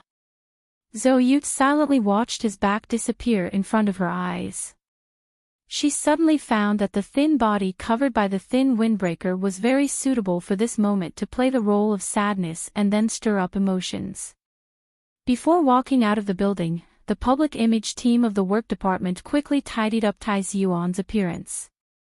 The female planner with wavy hair, who was poached from a 5A advertising company, looked at Tai Yuan's cheeks in the mirror and urged the hairstylist to mess up his hair even more. After hearing Tai Yuan's uncontrollable coughing, she nodded with satisfaction and said, "Very good, Mr. Senator, you should cough harder." Tai Yuan calmly put the white handkerchief back into his jacket pocket and ignored her words. He trusted the most professional experts, but it did not mean that he was willing to start acting behind the scenes, not to mention that this was not acting. However, he was not angry. He sat calmly in the chair and waited for the makeup artist to make his pale cheeks paler, making him look weak, under the protection of the Blackhawk Company's special guards and accompanied by more than 10 members of the senator's office staff. Tai Yuan walked along the street to the commercial square. Hearing the sharp sirens in the distance and the whimpering of the ambulance, he could not help but frown slightly. Both sides of the street were full of protesters lying in pools of blood. After the great shock, The eyes of the injured were extremely empty, and they did not respond to the first aid measures that the doctors performed. The silent demonstration crowd poured into the square. They had already taken off their black masks, and they angrily looked at the gray sky and the indifferent buildings. The cruel scene from before replayed in their minds, and they kept crying and cursing. In the previous 10 minutes, who knew how many of their companions had fallen under stones and fists?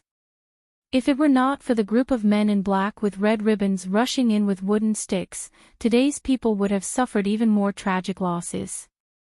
The crowd angrily clenched their fists and shouted slogans, venting the anger and fear in their hearts until someone in the front row saw the pale and thin young counselor slowly walking to the podium.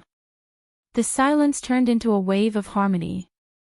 Like the young senator's footsteps, it slowly but firmly spread to the surroundings, turning the entire square into a sea of silence.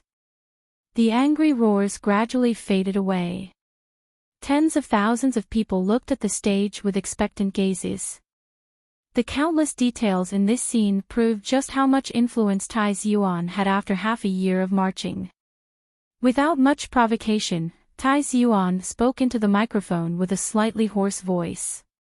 He pointed at the fountain in the corner of the square and then pointed at the guardrail nearby. "Look here. Look over there. There's blood everywhere." There was a faint commotion in the crowd. Tai Yuan quietly watched the dense crowd below the stage. After a moment of silence, he said, "Humans are cruel animals. They are cruel to their enemies and cruel to themselves. This is because our biological markers are full of violent genes. Once released, we can even become intoxicated by them. Those vicious thugs from before used this blood to prove this point. Once released, violence is the most terrifying thing in the universe. I think Mr. President should know very well that once this demon jumps out of the wooden box, even he would find it difficult to put it back in. So, I really want to know what Mr. President would think if he saw the terrible scenes today with his own eyes. Would he have the courage to face the dripping blood of the people? Would he have the courage to listen to the voices of those whose bones were not crushed by the pressure of power and were broken by the criminals?" Tai Yuan's expression was still cold. His indifferent and arrogant eyebrows slowly raised. Just like the voice at this moment, he suddenly leaned forward slightly. He approached the microphone and asked in a very soft voice, "I really want to ask Mr. President, is this still the fucking Federation?" After softly and calmly uttering his first profanity in public, Tai Yuan on the stage was silent for 10 seconds. He listened to the angry protests and insults of the people below the stage and confirmed that he had achieved the desired effect of the publicity department. When he was about to continue according to the words in his mind, he suddenly saw the gray sky in the distance. Layers of dark clouds suddenly dispersed, revealing a corner of the blue sky. Then he thought of a person. He couldn't help but wonder how that person would deal with this matter if it was him. Violence was the most terrible thing, but that person seemed to only be good at using violence. However, he could control it, so he only pulled out his knife on the strong and did not torture the weak. Tai Yuan silently thought of Su Lo, a smile that he didn't understand appeared in his eyes. After a short pause, he continued to speak into the microphone, "Maybe my decision will disappoint you, but I still adhere to the principle of anti-violence. We will continue to be silent and then move forward." As soon as his voice fell, and before he finished speaking, the dense crowd below the stage sounded disappointed and scolded. There were also faint cries. With the accompaniment of the sirens of the police cars and ambulances, it sounded particularly sad and frustrated. The people who had just experienced a violent conflict found it difficult to suppress the grievances in their hearts. The director of the public relations team, who was standing behind the stage, nervously glanced at the publicity department. He was shocked to find that the senator's speech had completely deviated from the proposal. The disappointed cries continued. The weakness shown by Tai Yuan, the marching leader, might directly cause the people's hearts to scatter. There were many people's movements in history, often because of some insignificant small details that led to the terrible consequences of collapse. At this critical moment, Tai Yuan's cheeks became paler, and his eyes became sharper. He coldly looked at the supporters below the stage, put his right hand on the table, and said in a deep voice, "They are thugs, but are we going to become thugs? We are against the government's disregard for the law, but are we going to step on it in advance? If the crime we accuse becomes the tool of our choice, then what right do we have to accuse others?" In the scene where the crowd was angry, any powerful speech, as long as it couldn't satisfy the psychological desire of the people, would not have much effect. His words were the same, and the scene did not change at all. However, at this moment, Tai Yuan covered his mouth with his left hand and coughed. His body was half bent on the table in pain, and his right hand was firmly pressed on the corner of the table. The sound of coughing was clearly transmitted to the street through the microphone, and it echoed incessantly. "Doctor! Doctor!" The subordinates of the senator's office rushed to the podium and anxiously called for the medical team.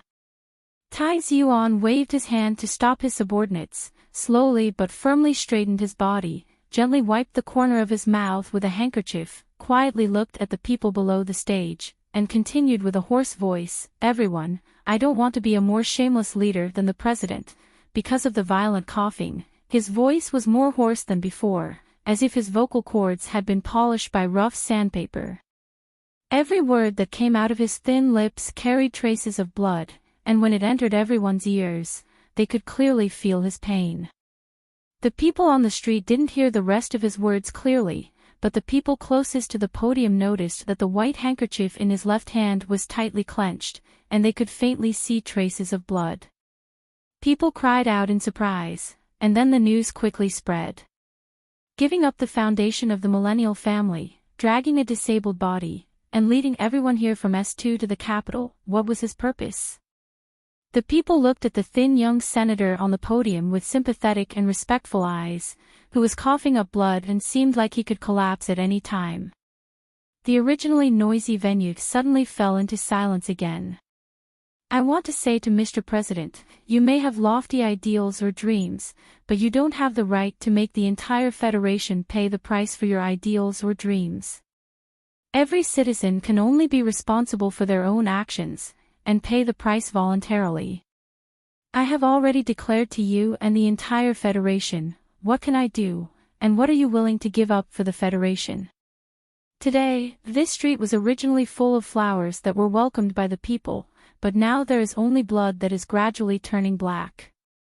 At this moment, on behalf of everyone standing here, on behalf of those who are being rescued in the hospital, and on behalf of the 3 colleagues who have just left us, I reiterate our request to President Pobre, and to the government of the Federation that you lead.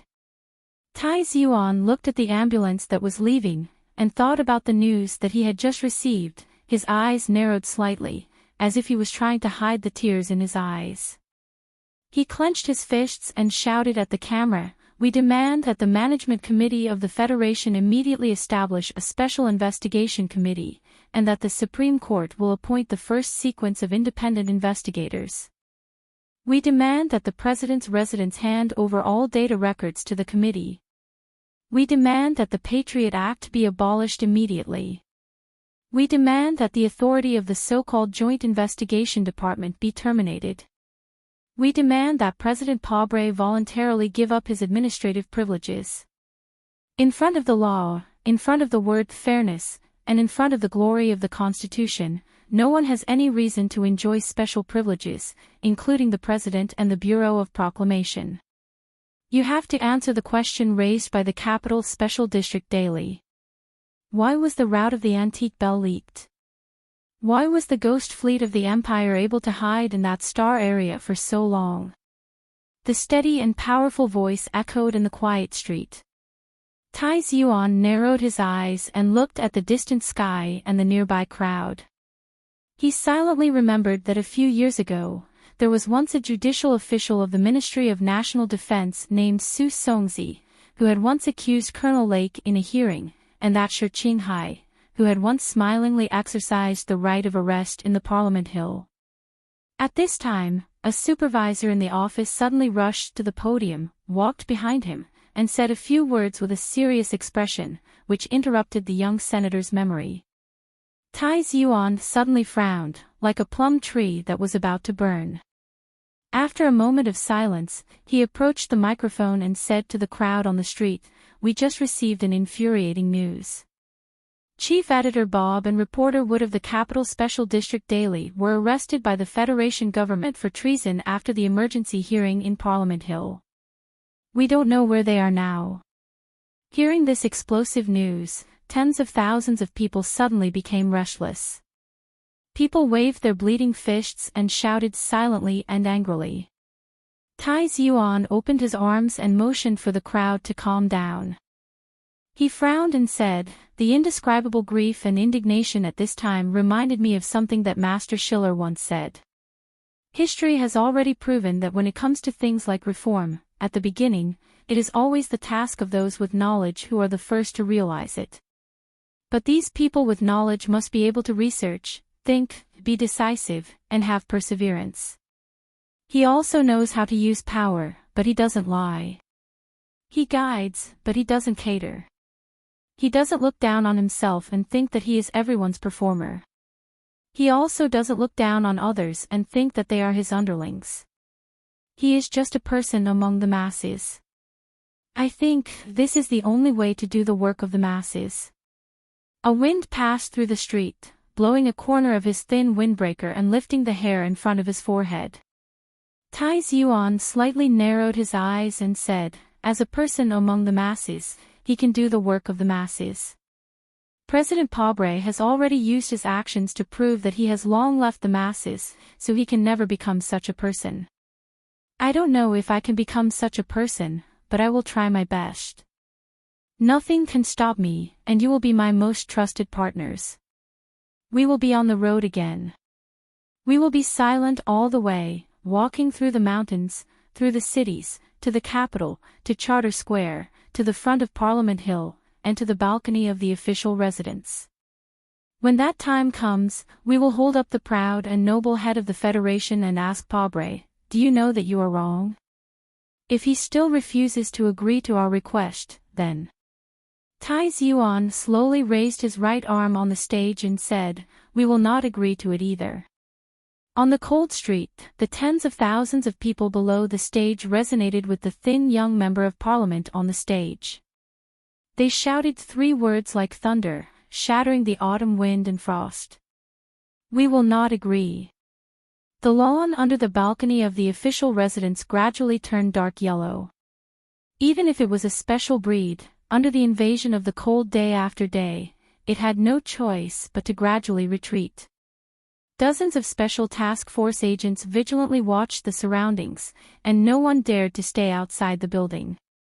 The scenery here was still peaceful.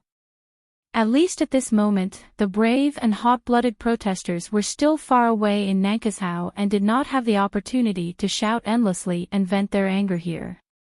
In the offices on the first floor of the official residence, the phones were ringing. As the center of the Federation's power, the official residence had to deal with too many burdensome affairs every day, especially now that the war with the Empire was still tense and ongoing, and there were many unstable factors within the Federation. Director Breen listened to the report from the Federation's news channel director on the other end of the phone, and his face gradually became gloomy. He did not give the other party more opportunity to explain and said coldly, "There is a simplest way to deal with everything. Don't you know what to do without material?" The reporters were attacked, and the freedom of the press was interfered with. "Do you want me to teach you how to do it? Learn from old Lou of Venus. He is holding a press conference at this time, accusing the silent army of condoning hooligans to beat reporters." After hanging up the phone, he took the teacup from his subordinate's hand and took a big sip, but he was almost scalded by the hot tea.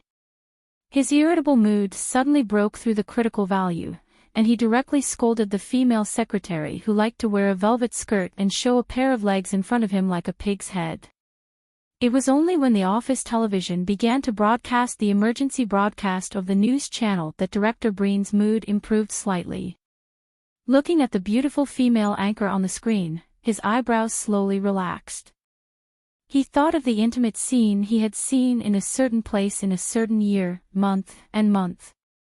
He suddenly regretted his previous rude reaction and immediately reconnected the call to express his condolences. The female anchor, who had been in the position of news anchor for nearly 10 years but was still dignified and beautiful, had changed her usual calm demeanor. She frowned and used the most direct words to angrily accuse the incident that happened in the capital of South Kazoo today. In the emergency news, the Federation News Channel severely accused the protesters of brutally attacking the police and colluding with the notorious South Kazoo Mafia to kidnap frontline reporters with the intention of interfering with the freedom of the press. Before the news segment ended, the South Kazoo government also sent a letter of reprimand and strongly demanded that the leader of the Silent Army, Tai Ziyuan, must be responsible for the entire incident. Perhaps it was to reverse black and white, to confuse right and wrong, or perhaps it was because of their different standpoints and perspectives that led to completely opposite conclusions. No matter what really happened in the cold streets of South Kazoo, after the Federation's authoritative news channel's rich and colorful embellishment, it was afraid that the austere wind of autumn and winter would gradually change direction. The door of the Oval Office opened silently, and Director Breen walked in with a thick stack of paper documents. He looked at the president, who was standing by the window and silently looking at the lawn, and couldn't help but be slightly startled. He remembered that in the past 6 months, the president seemed to be staring at the lawn in a daze too many times. He put the paper documents in his hand on the table, and then looked at the back of the president, who was still broad but a little more desolate than before, and said, "Mr. President, this is the original draft of the article from the Capital Special Administrative Region Daily. In addition, the Secretariat has also finished sorting out the speech of Tai Ziyuan in South Kazoo." President Pobre put down the coffee cup in his hand, turned around, and walked over. A warm smile appeared on his dark face. He patted Breen on the shoulder and said, "You've worked hard these days. This is what we should do." Although it was a standard answer, Director Breen still completed it meticulously. As the president's closest subordinate, he didn't allow himself to make any mistakes in the details. President Pobre didn't look at the original draft of the newspaper, but used the fastest speed to scan through Tai Ziyuan's speech in South Kazoo half an hour ago. After a moment of silence, he said with slight emotion, 8 years ago, when I participated in the presidential election, he was only a college student under the age of 20, but he was already able to independently organize the planning headquarters. Now it seems that he has improved again. The content of the speech was very interesting. It wasn't deliberately sensational, but it had a very calm ability to incite. In addition, it seemed that the sudden but just right coughing up blood. I have to admit that in terms of political speeches, he is already a good opponent. The president didn't hide his admiration for Tai Ziyuan. He put the documents on the table with a slight smile, and turned to look at Breen. Different positions, so the methods used are naturally different. He is the challenger, so he can attack without any scruples. I have to defend my territory, but because of my identity, I can't debate with him.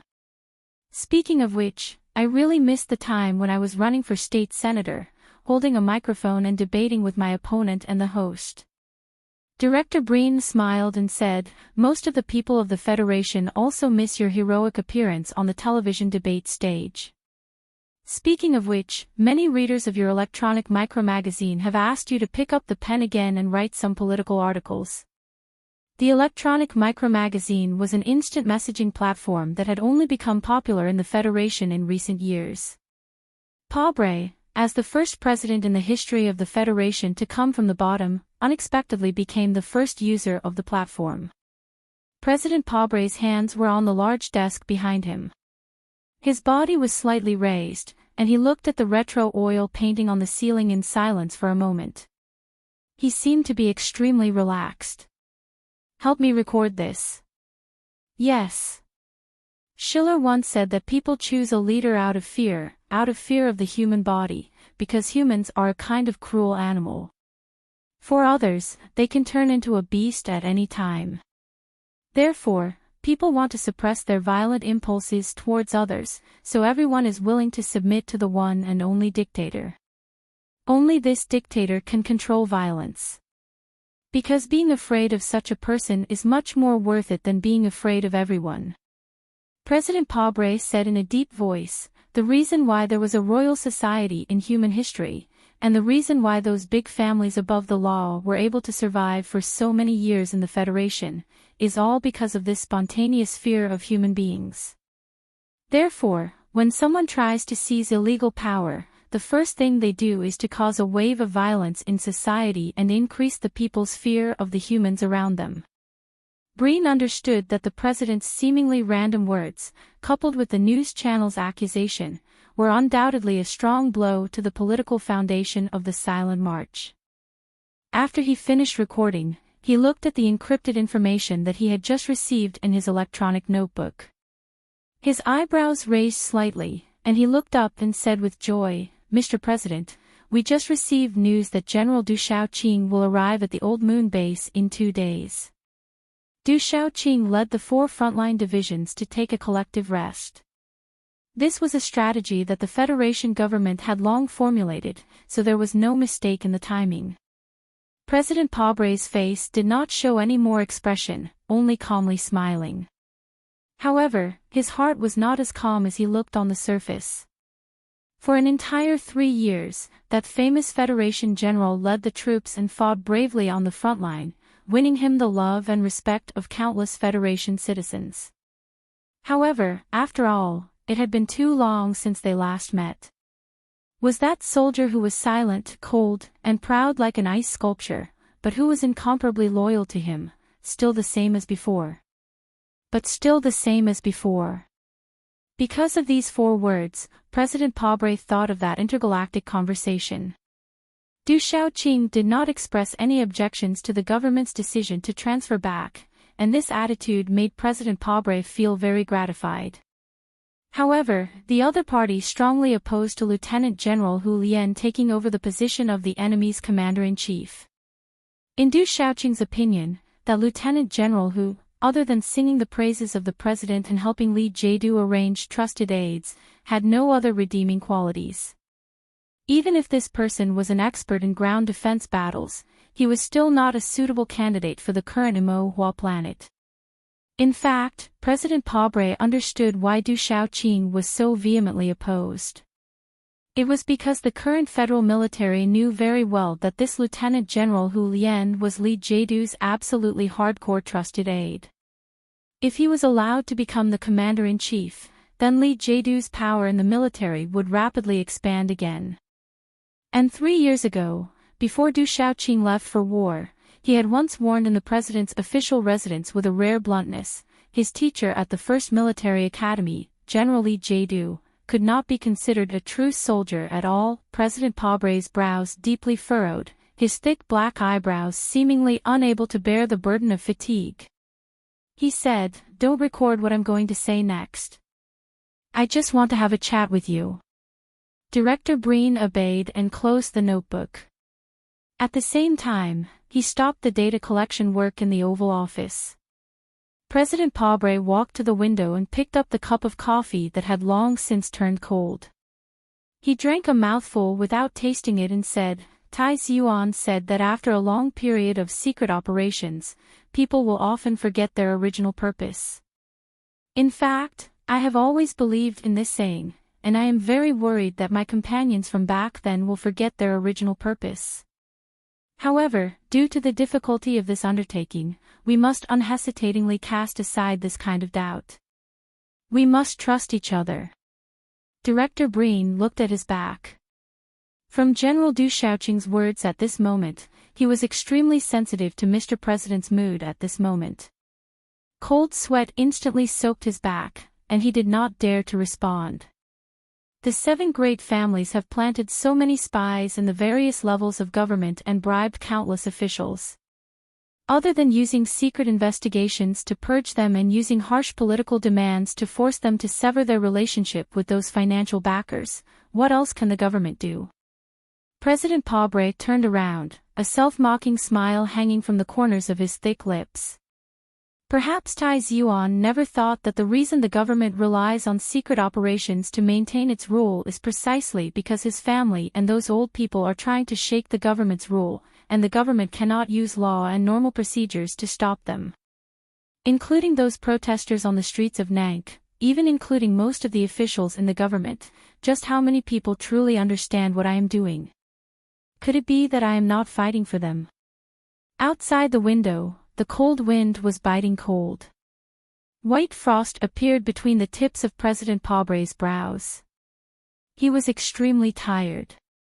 14 all-black advanced bulletproof cars formed an arrogant motorcade.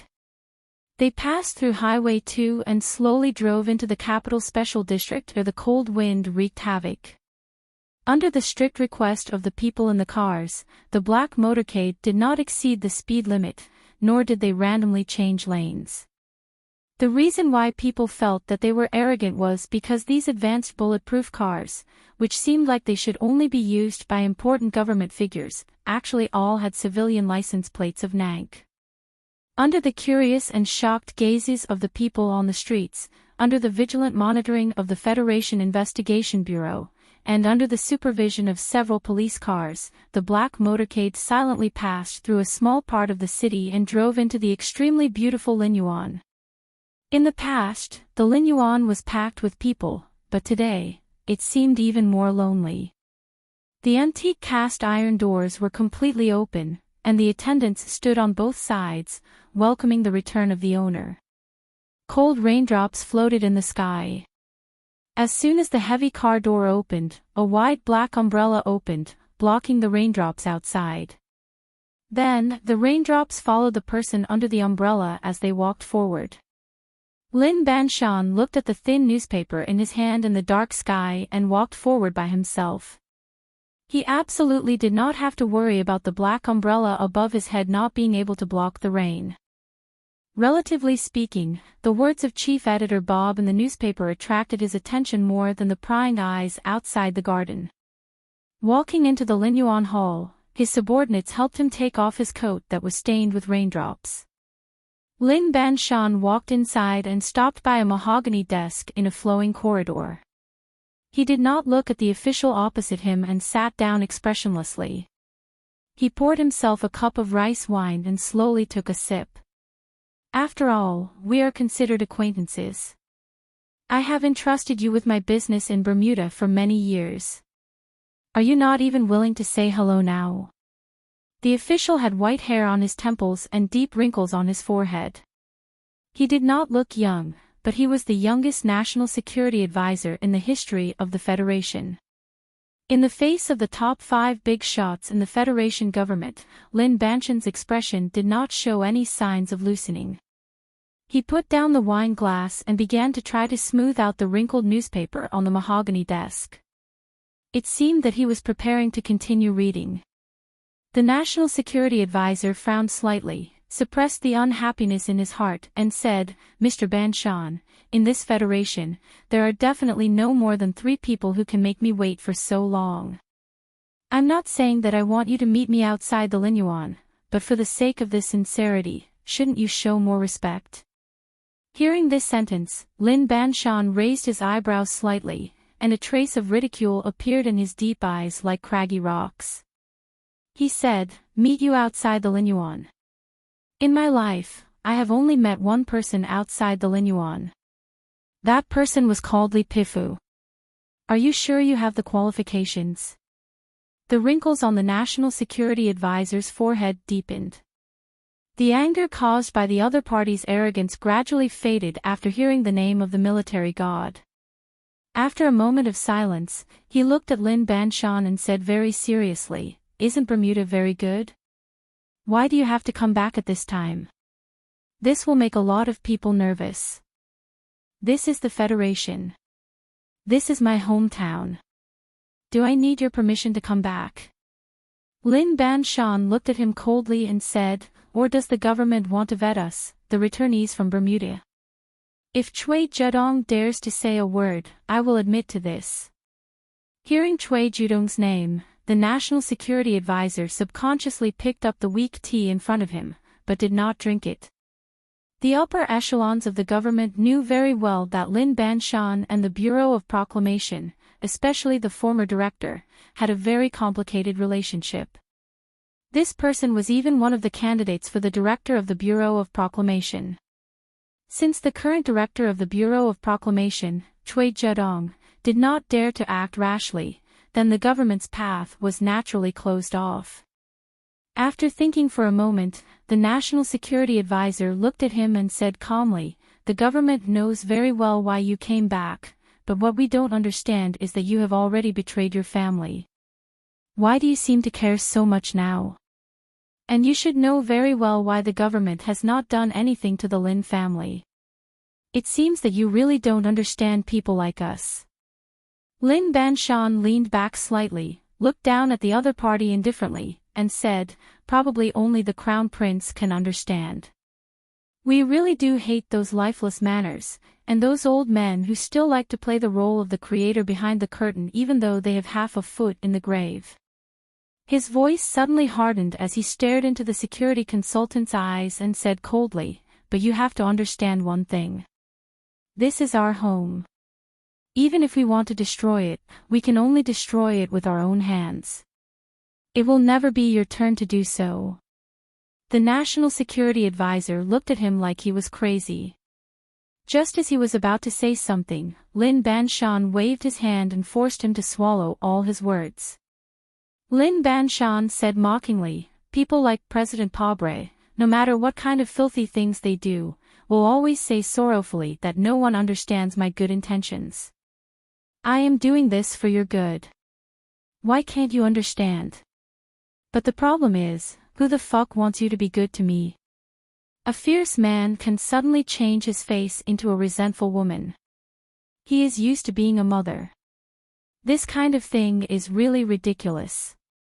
However, I have a mother, so do the people on the streets of Nankashao. Everyone in the Federation has a mother. We don't want to have another mother with a face full of black shoe polish. I don't like this president. This is the main reason why I came back. People who live far away from official residences pay attention to a natural and unrestrained aura. Hypocrites like this must be destroyed as soon as I see one." Lin Banshan smiled freely and said, "Otherwise, I can't be happy." When the National Security Advisor heard this, he was silent for a long time. Then he smiled with a complicated expression and said, "I understand what you mean, but in the end, I still hope you can understand that although you are the local tyrant of Bermuda and have the support of some desperate hooligans at the bottom of society, this is the Federation. It is very stupid to fight against the government with these things." After Lin Banshan expressed his attitude, he directly picked up the newspaper and began to read the article by Chief Editor Bob for the fourth time. He no longer paid attention to this person, nor did he have the intention to get up and send him off. After this big government figure left, Lin Yuan began to serve his master. Just as the cups and plates were gently passed, on a certain planet in Bermuda, the property that belonged to the National Security Advisor instantly disappeared. Outside the window, the white mountains were still as before, and the wind and rain were bleak. At this moment, on the wide and clear floor-to-ceiling glass window, a huge glass flower suddenly appeared. Like a spider web, it shattered in an instant and then spread. Then the dull sound of a sniper rifle bullet hitting the window rang out in spirals. Lin Banshan looked back at the miserable glass flower on the floor-to-ceiling window and shook his head expressionlessly. Then he continued to read the newspaper calmly. The hand holding the newspaper did not tremble at all. After a slight panic, the waiters around them immediately recovered and began to serve the dishes like flowing water. Their minds were firm, just like the seemingly ordinary but indestructible floor-to-ceiling windows around Lin Yuan. Using a bullet to end someone's life was not a funny joke. It should be known that this man with mountain-like shoulders was not as simple as an underworld tycoon who spanned across 2 major galaxies. He was Lin Banshan.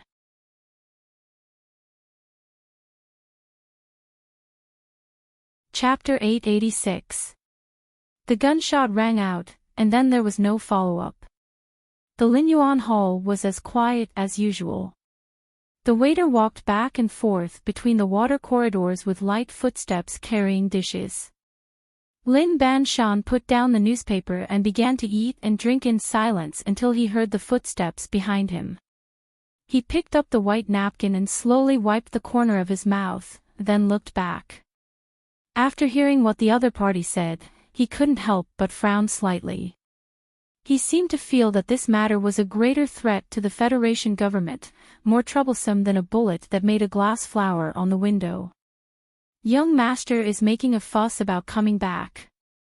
That lady can't keep an eye on him at all. She just called. The pale middle-aged man was wearing a very stern black suit. As Lin Banshan's closest companion, he was qualified to handle all communication requests from Bermuda. Lin Banshan's face was a little ugly, and he said with disgust, "Tell Pharaoh, if he makes a fuss again, throw him into the Purple Star Sea to feed the sharks. Just say that I said this." The man in black nodded and left the hall. Regarding Lin Banshan's family matters, neither he nor Zhang Xiaohua had the qualifications nor the courage to say anything.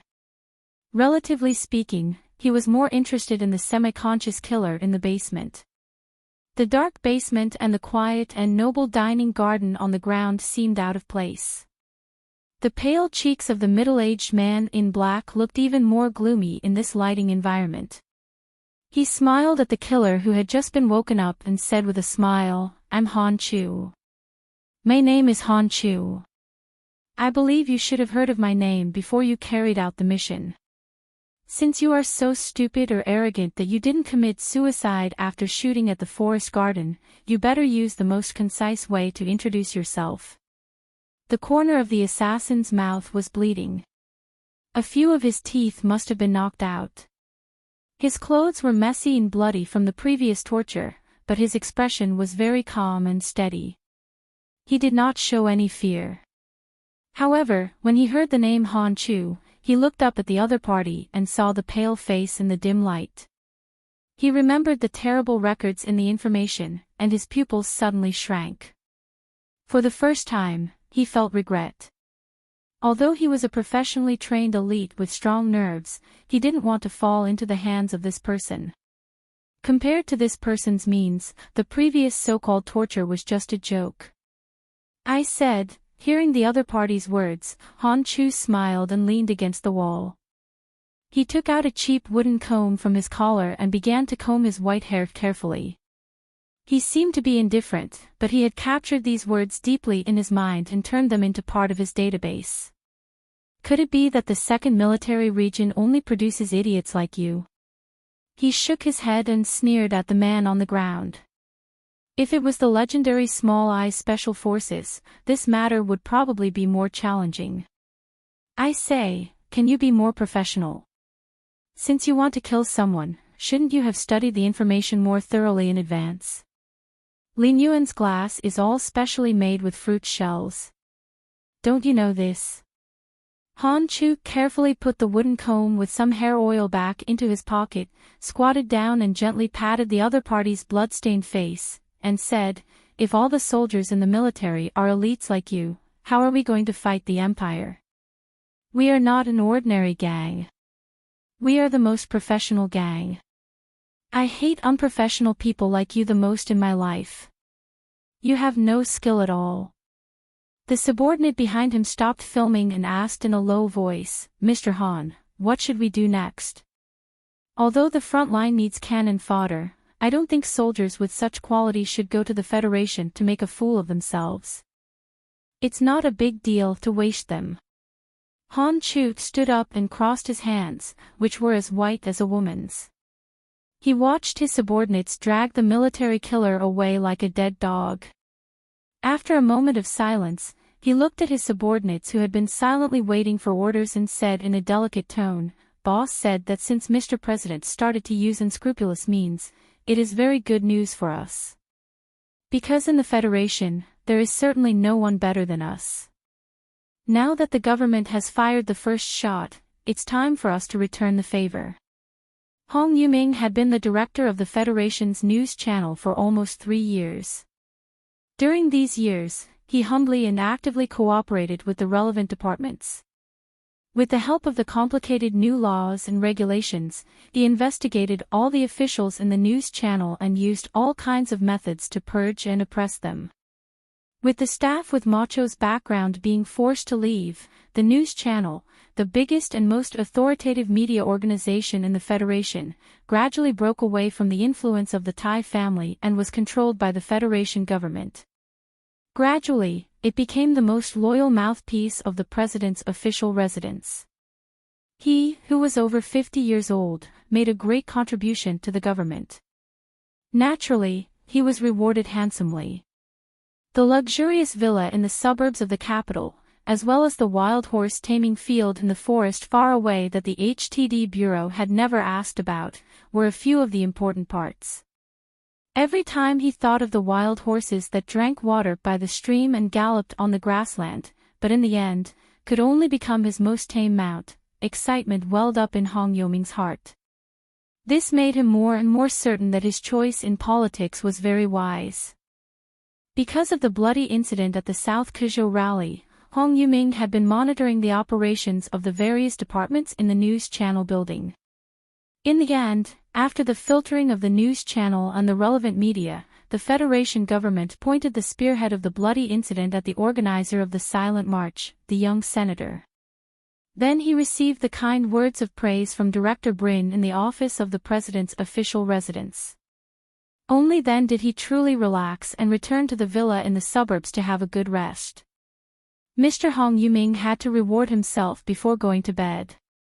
He hugged a beautiful woman sent by a certain advertiser and spent the night flirting with her. Then, he read 2 pages of Master Schiller's early mafia novels and fell asleep with the fantasy of riding a wild horse with a naked beauty tomorrow. His dream was filled with a wonderful red color. In the early morning, he woke up rubbing his eyes and squinted at the faint morning light coming through the floor-to-ceiling curtains. He felt that life was like this, and it was difficult to ask for more. Rubbing his sparse hair, he smiled slightly and gently hugged his left arm. He wanted to hug the soft and boneless woman and kiss her intimately, but he found that the touch on his arm was a little strange. It was sticky, wet, and a little hard. Hong Yuming frowned and lifted the soft silk quilt. His pupils suddenly shrank, and he jumped up from the bed in horror. Looking at the thing under the quilt, he let out a shrill scream. The bed was stained with a large blood stain. In the middle of the blood stain, there was no soft and boneless beauty, only a huge black head of a wild horse. The wild horse's head was lying alone in the pool of blood. Its big and beautiful eyes were not closed. Leaning on the soft pillow, it calmly looked at him. Hong Yoming's face was pale. He angrily shouted away the people who heard the scream and came to ask questions. Covering his mouth tightly, he stared at the huge wild horse's head on the bed and recognized that it was his favorite horse. Then his legs began to tremble violently. At this moment, he didn't have the energy to think about where the woman lying beside him had gone. His mind had been completely destroyed by fear. Thinking of the most famous scene in Master Schiller's early mafia novels, he slowly squatted down and then began to see in the early winter of the 75th year of the constitutional calendar, on the same cold day and almost at the same time, the Federation news channel, from the highest level to the most ordinary staff in the computer room, experienced the darkest period of their lives. The most beloved wife of a senior manager was kidnapped, and the ordinary staff received an ordinary letter with a bullet in it. Because the mysterious cloud-like force appeared and disappeared mysteriously, and did not make any specific demands, no one dared to call the police. Winsky sounded like a man's name, but in fact, this name represented a very famous woman in the Federation. This woman had been the anchor of the Federation News Channel for almost 10 years. Her dignified, graceful, and beautiful face would appear on the TV screen of every family at a fixed time every day. When there was a big event, she would unreasonably occupy all the time. For example, the attack on the Linhai Gymnasium, the secret visit of Mr. Pobre when he was still a member of the Federation, the explosion of Jian Shui's concert, the successful election of Pobre as the president of the Federation, the revenge of Su Lo from morning to night, and then the return of Su Lo, and then the defection of Su Lo, and so on. In terms of fame alone, Ms. Winsky was definitely not inferior to any celebrity in the Federation. She was even comparable to Jian Shui, who was famous throughout half the universe. She was dignified and intelligent, and her mind was clear. Although she was compassionate, she had self-control. No one in the Federation felt that they were tired of her and were willing to continue watching her like this. In a dark cafe in the south of the capital, Han Chu looked at the female anchor across the table with a smile. He did not even blink as he watched her attentively. He slowly undid the top 2 buttons of his black formal suit. The female anchor, Winsky, had never been stared at so rudely before, not even by a man. Moreover, he had stared at her for 5 or 6 minutes. However, she did not get angry. She lowered her eyes slightly and looked at the coffee cup beside her hand. She said as calmly as possible, "I don't know what you meant by what you said on the phone, but I have to remind you that my time is very precious." Han Chu praised, "After all, you are the best female anchor in the Federation. At a time like this, you can still hide your trembling voice under your calmness. It is truly admirable. However, you need to understand that our time is very precious. I spent a lot of effort to lure away those agents from the Special Task Force." Winsky raised her head and looked at him with a frown. A trace of nervousness appeared on her beautiful face, but it was immediately turned into a kind of fear by the gloomy aura of this middle-aged man in black. She lowered her voice and said, "I don't know what you want, but important people like you should know very well that I have no influence on the news channel at all, even though I am sitting on the anchor platform. At a time like this, not only is it meaningless to continue this kind of test, but it is also very stupid and unprofessional. It will easily anger me." Han Chu slowly withdrew his smile and looked coldly at the female anchor's face. He took out an envelope from his clothes and gently placed it on the table. He pushed it in front of her and continued, "Since we have found you, it naturally means that we know very well who is really controlling the broadcast content of the Federation News Channel." Winsky picked up the envelope with trembling fingers and took out the photos inside.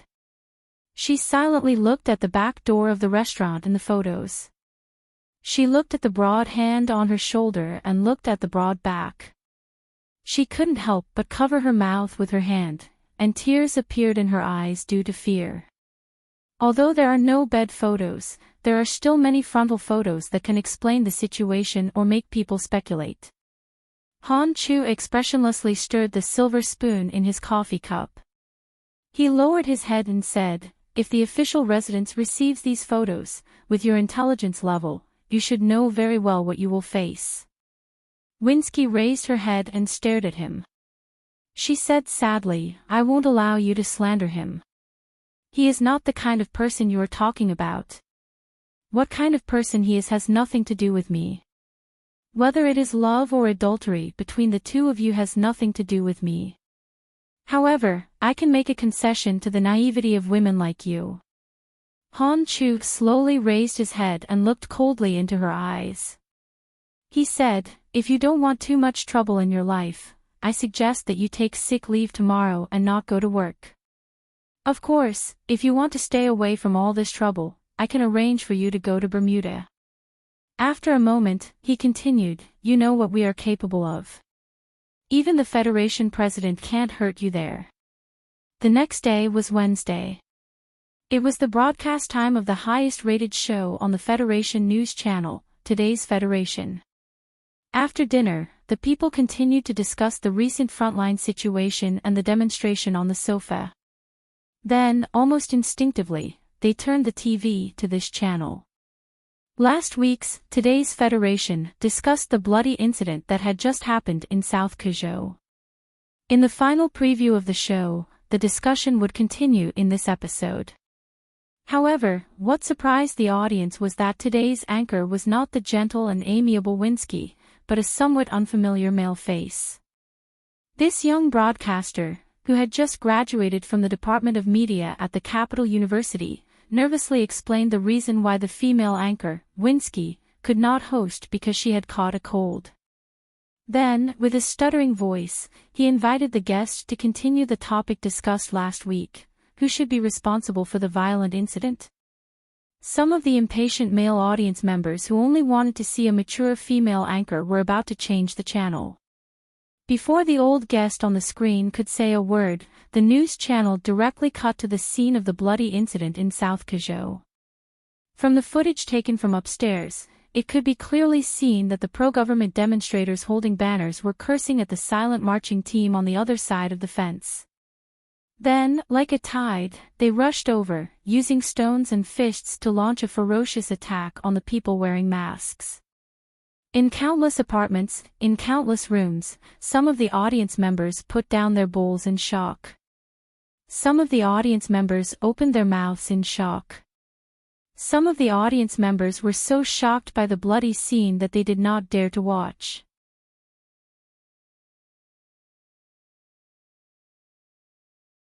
Chapter 887. After the bloody incident in South Kuzhou, under the strong accusations of the government and the continuous attacks of countless news media, the mainstream of the Federation society believed that Tai Ziyuan and the silent protesters were responsible for the incident.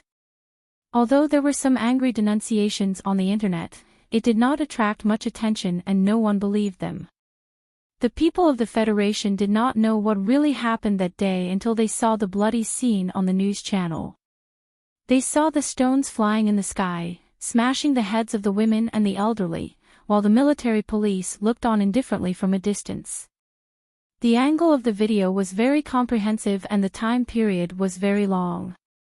Some of the material came from the news channel and the Golden Star documentary film studio, while some was provided by the data department of Tai Ziyuan's office. It was quite rich. Although the editing technique was a bit amateur, the choppy switching of the scenes brought a great psychological impact to the audience. The riot police of South Kuzhou were lining up to evacuate. The violence in the middle of the street was escalating. In the distance, a middle-aged official wearing a windbreaker was talking on the phone. There was a strange smile on his face. These were scenes that the people of the Federation had never seen before. Just like that, they jumped out of the TV screen in a raw manner. In a situation where no one was mentally prepared, they were ruthlessly smashed into their brains. The camera lens suddenly zoomed in from upstairs to the ground, aiming at a middle-aged man who was cold-bloodedly waving an iron rod in the crowd. Even the most ordinary people could smell the scent of a powerful organization from this man, because he appeared to be too calm. The scene changed again, aiming at an alley behind the street. The middle-aged man who was cold-bloodedly beating the protesters was paralyzed on the wall with blood all over his head. He looked at the approaching camera in horror, but he could not stop the hand beside the camera from pulling out a bunch of surveillance equipment from under his clothes, as well as a police officer's ID. After the Today's Federation broadcast the video for 17 minutes, the government of the Federation reacted and used remote authority to directly stop the broadcast. The person who made the video, Han Chu with a gloomy and pale face, did not care about this. The following scenes of the South Kuzhou Mafia brothers rushing into the alley would not be broadcasted, but the previous scenes of blood flying everywhere, even if the TV screen turned black, would still stay on the retina of the Federation people for a long time, which was enough to explain too much of the truth. Of course, a more complete video had been uploaded to the Federation's civilian network at the same time the news channel was broadcasted, and entered countless computers in the shortest time possible. As the oldest, most authoritative news channel in the Federation, as well as the one with the widest audience, it had shockingly changed its conservative and even somewhat dull style in recent years. With unimaginable courage, it had suddenly broadcasted such a video that exposed the dark secrets behind the bloody incident in South Kazhou. This itself was a topic that was worth exploring. However, in the fierce response caused by the video, this topic had long been forgotten. Countless people felt cheated and fooled, and angrily called to complain. As time passed, the far-reaching impact of the broadcast gradually revealed its true valiance. The people of various states, who had been silently watching the march with mixed feelings, began to take to the streets in twos and threes. There were more and more demonstrations of various sizes, and the people angrily demanded an explanation from the government. For days after the broadcast of the video, after 14 hours of fierce debate, the Parliament held passed a resolution at 2:30 a.m. requesting the government to provide a detailed explanation of the bloodshed incident in South Kazhou. At the same time, a temporary investigation committee was set up, and Senator Tai Yuan and the relevant officials of South Kazhou were summoned to the Parliament Hill for questioning. The Press Association issued an announcement through major media, requesting the government to immediately release Chief Editor Bob and Senior Reporter Wood of the Capital Special District Daily. They also solemnly apologized for the incident, and promised that such a situation would never happen again. Winter had already arrived in the Northern Hemisphere, and the Capital Special District finally had its first real snow. In the cold, large snowflakes, many people were keenly aware that the cold wind that passed through the leaden clouds seemed to be gradually changing direction. At this time, the Federation government made their response. In the Oval Office, President Pobre gave a televised speech to the entire Federation. In the televised speech, President Pobre did not deliberately hide the anger on his dark face, nor the deep fatigue between his eyebrows. He used a low and deep voice and a simple and sincere attitude to solemnly apologize to all the people of the Federation on behalf of the Federation government.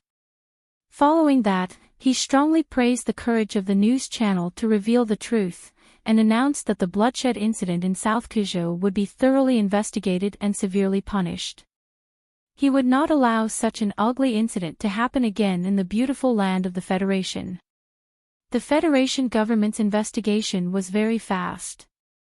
The Temporary Investigation Committee on the Parliament Hill had not even come up with the establishment charter, and Senator Tai Yuan had not yet boarded the plane back to the capital.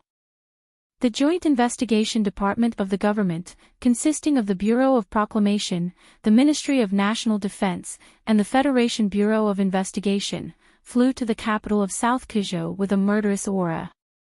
That night, they arrested the director of the state police. The next morning, after reading a resignation statement, the governor of South Kazhou committed suicide in his luxurious office. The Federation government's investigation was very fast and tough. It was not only limited to the bloodshed incident in South Kazhou. Those sharp knives had quietly woven into a net, enveloping those people in the underworld of South Kazhou. At the same time when the governor of South Kazhou committed suicide, the Joint Investigation Department with high authority directly took over all the police departments in South Kazhou and all the foreign spies of the Federation Bureau of Investigation. With a thunderous momentum, they swept through more than 40 streets in 13 cities in the state, silently and sternly destroying all the underworld halls in South Kazhou. For this operation, the Federation government dispatched a total of more than 20,000 military and police spies, and more than 4,300 underworld members were arrested on the spot. 7 of the underworld's core members were shot dead on the spot because they resisted arrest.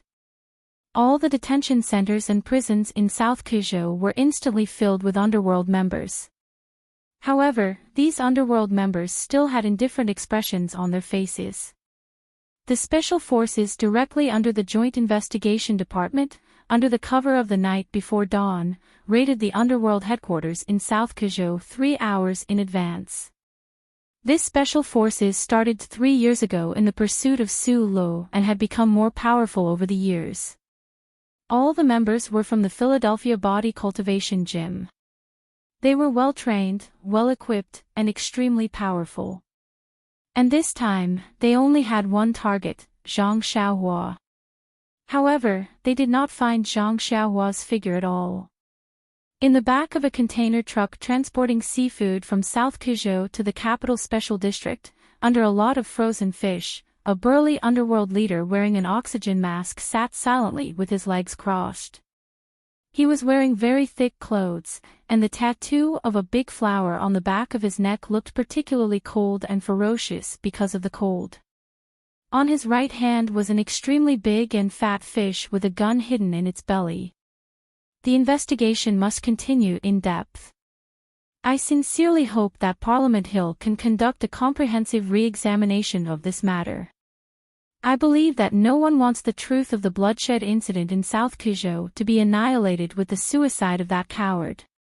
President Pobre, who was tired but still had a determined gaze, stared at the camera of the news channel, facing all the Federation citizens on the other side of the camera, and facing the enemies hidden in the dark. He calmly said in a low voice, "Whether the voters believe it or not, whether this statement is naive or childish, I am willing to swear on my father's character again.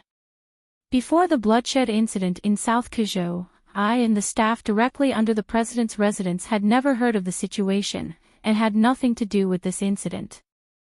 This is the promise of the Federation President Pobre, whom you elected." Lin Banshan quietly looked at the TV screen and shook his head. He was too lazy to make any negative comments about the Federation president who swore on his father's character on the TV. He stood up, took the windbreaker from his secretary, and put it on his shoulders. He silently walked out of the Linyuan, and then saw the Federation Investigation Bureau officers who had come to arrest him at the entrance of the Linyuan. A cold anti-riot armored vehicle and more than a dozen secret agents in black suits. Lin Banshan frowned slightly. He didn't know if he should think that the government valued him, or that they were underestimating his strength. Government employees are paid, not soldiers, so I suggest that you don't risk your lives. After a moment of silence, Lin Banshan made a rare suggestion, as if he was giving the most authoritative commentary to his suggestion or threat. A gunshot rang out in the forest in the distance of the Linyuan. The gunshot was gentle and even delicate, but the armor of the anti-riot vehicle blocking the entrance of the Linyuan was torn apart by the bullet like a piece of paper, and a cloud of white smoke burst out. The agents of the Federation government were pale. They couldn't imagine this scene at all. Although Lin Banshan had made a name for himself in the Federation more than a decade ago, no one believed that this underworld emperor dared to go to war with the Federation government, and that he actually had such a terrifying long-range weapon in his hands. With a bang, the black umbrella opened. Lin Banshan slowly walked out of the Linyuan under the protection of more than 40 armed bodyguards. He didn't even look at the government officials. After he got into the car, he made a call. "I'm not Su Lo. I'm not interested in going to war with the Federation government, but they want to invite me back to the bureau for tea without any reason. Moreover, it's a low-level place like the Federation Investigation Bureau. I feel humiliated. If it was your bureau, maybe I'd be interested. Old Chui, I'm not familiar with Zhong Laohu, so I don't care how Tai Ziyuan and Madman Li will deal with you in the future, but between me and the president, you have to remain neutral. I'll be going back to the countryside to stay for a few days. If the government wants to find me, you know what to do." The director of the Bureau of Proclamation on the other end of the phone said something, but Lin Banshan patiently waited for him to finish. He said in an unquestionable tone, "If you want to find me, then I'll go to the Bureau of Proclamation to find you."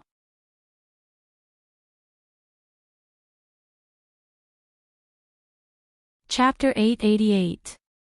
In this world, there might be people who dared to threaten the President of the Federation, but how many dared to threaten the director of the Bureau of Proclamation, Chui Zedong? That square building represented the glory of the charter. It was as mysterious and boundless as the sea of stars, but it was not within the scope of Lin Banshan's consideration. Not many people knew that he had been working for the Bureau of Proclamation ever since he betrayed his family when he was young. He was even the most promising successor of old Director Tai, but he did not like that strange building. Just like how not many people knew that the Federation only had 2 ACWs. One was in the hands of Shi Qinghai, who had displayed countless brilliance. He had blasted the Golden Foundation building in the Red Leaves and killed Vice President Byron under the stone steps of the Parliament Hill. Now that big gun was in the hands of the Federation's former enemy commander-in-chief, Du Shaoqing, while the other ACW had always been in the hands of Lin Banshan. It had been silent for many years until now. Outside the window, the snowflakes slowly drifted back, making the White Mountain even more blurred and difficult to see. Lin Banshan calmly looked at the scenery outside the window and thought of the battle outside the Linyuan Gate. He could not help but shrug his shoulders in self-mockery. The lady behind Macho's back mountain had privately evaluated him. If he was born in a chaotic world, he could be an ambitious and ruthless person. Now that the Federation was in chaos, the official residence and the Parliament Hill, these solemn and sacred places, had begun to use the words, by hook or by crook. This was the beginning of a chaotic world.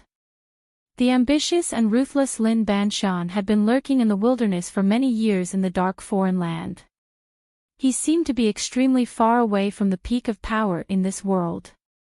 However, with a casual wave of his hand, the cold wind blew and the snow clouds moved chaotically. Just like at this moment, his shoulders were as steep as a mountain, giving the feeling that the cliff was about to collapse. Arrogant people had their own reasons and qualifications to be arrogant.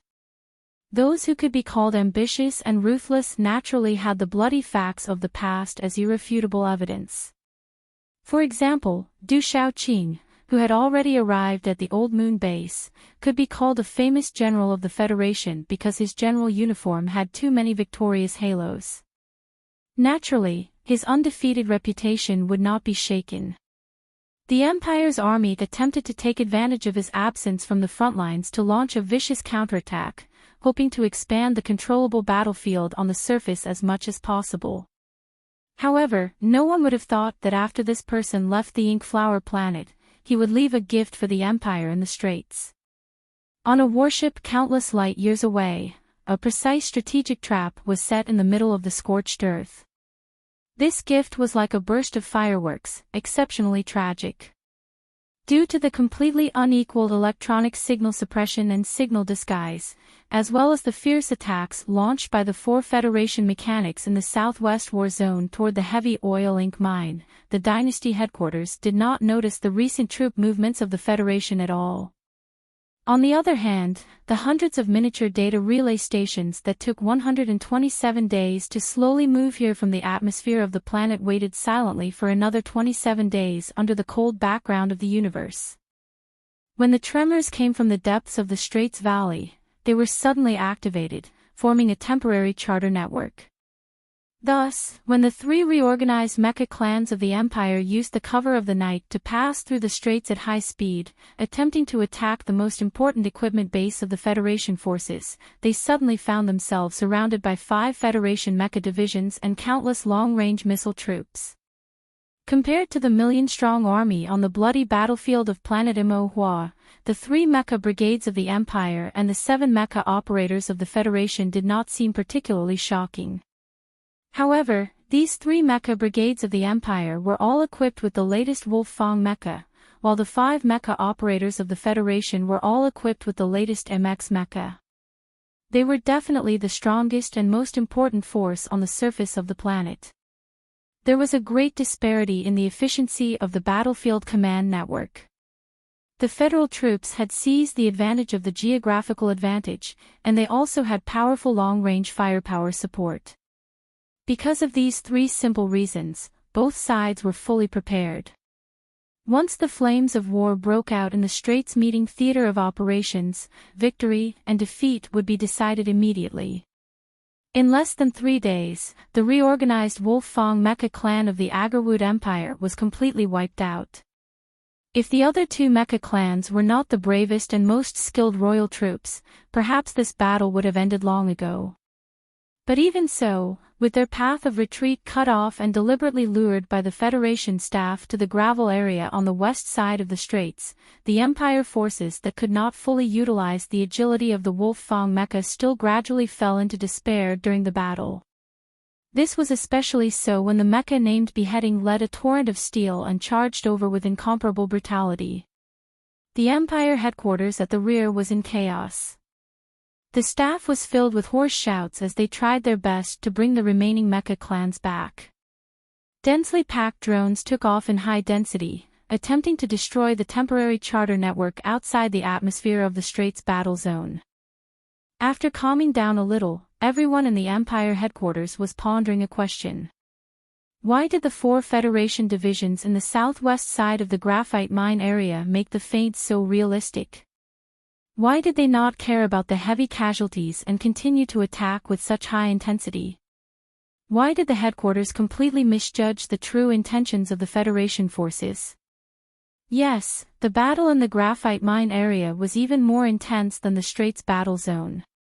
During those 17 days of silent waiting, the entire Mo planet was peaceful. Only this area was filled with smoke and broken limbs. Without any more support, the 4 Federation divisions launched a tide-like attack on the tightest area of the Empire's defense line as if they did not care about their own lives. They soldered the enemy's reserve brigade firmly in the southwest direction, not daring to move in the slightest. If this was a feint, then these soldiers of the Federation divisions were using their own lives to cover for their brothers in the Straits area. They were using suicidal attacks to confuse the enemy. These were all the arrangements made by Du Shaoqing before he left Mo planet. In reality, in the military order, he did not mention anything about feints at all. He simply requested that the troops must take down the graphite mine in the southwest direction at all costs. The Federation forces in the southwest didn't even know that this was a feint, so how would the Empire know? This was perhaps a crafty path that did not belong to the realm of fair and square. However, in order to maintain the balance of power after leaving the front lines and to be able to take a bite of the Empire's most delicious piece of meat in one go, Du Shaoqing made up his mind without hesitation. After the battle, when he saw the forest-like tombstones of the southwest troops, perhaps he would take off his hat to mourn, but his expression would definitely be as cold as before, like an emotionless ice sculpture, and he would not regret it. Because this was war. Because the 2 divisions with the heaviest casualties were both from the 3rd Military Region. The 3rd Division and the 11th Division were Du Shaoqing's closest troops other than the Iron 7th Division. It was at such a moment that the black spaceship, which looked like a pile of metal garbage, arrived at the outskirts of Mo planet. It quietly stopped behind an asteroid belt, avoiding the detection of the military satellites of both the Empire and the Federation. Philip used 7 seconds to successfully infiltrate, or rather, he returned to the Federation, this piece of the glory of the charter that had been cut off. It was very obvious that the Federation's Bureau of Proclamation had made a lot of corresponding preparations in the past 3 years. He could not obtain the highest level of authority, nor could he obtain comprehensive information, but it was already enough for him to clearly see the story before and after the battle at the Straits. Sulu silently looked at the information on the screen, and then he turned his head to look out the window. Looking at the flames that lit up from time to time in that half of Mo planet's night sky, he could not help but slightly narrow his eyes, once again confirming that he would never become a truly powerful soldier like Du Shaoqing in this lifetime. In the blink of an eye, tens of thousands of subordinates fell one after another for the sake of a cold strategic goal. He could not face it calmly. They were both determined, but there was a difference between inside and outside. Only a truly ambitious and ruthless character could be like this. Every qualified battlefield commander was an ambitious and ruthless character.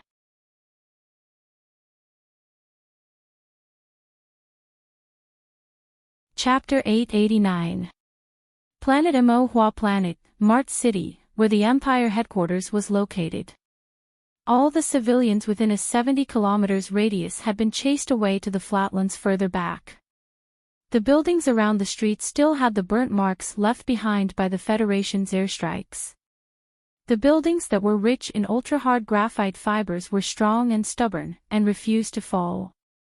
The bullet holes in the walls formed many walkways, and the Empire's soldiers in dark military uniforms walked through them with serious expressions. They did not find the joy of playing hide-and-seek in their childhood.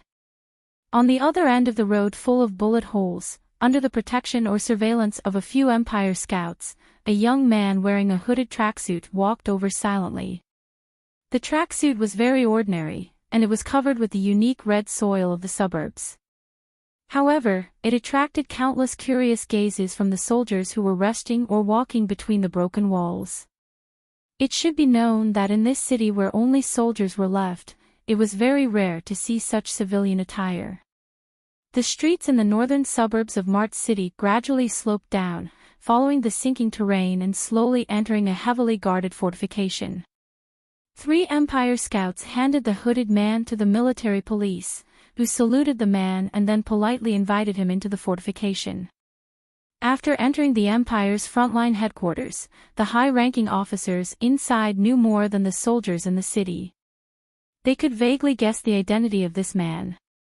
Although no one dared to kneel down and greet him, both the generals and the lieutenants made way for him, respectfully waiting at the side with their heads lowered.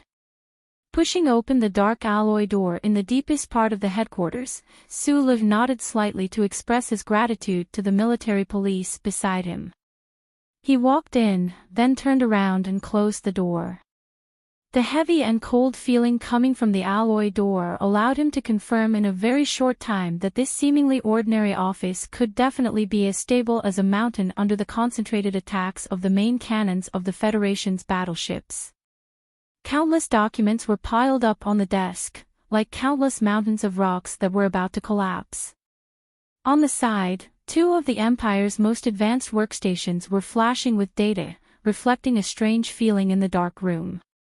The person behind the pile of documents heard the sound of the door closing and slowly raised his head.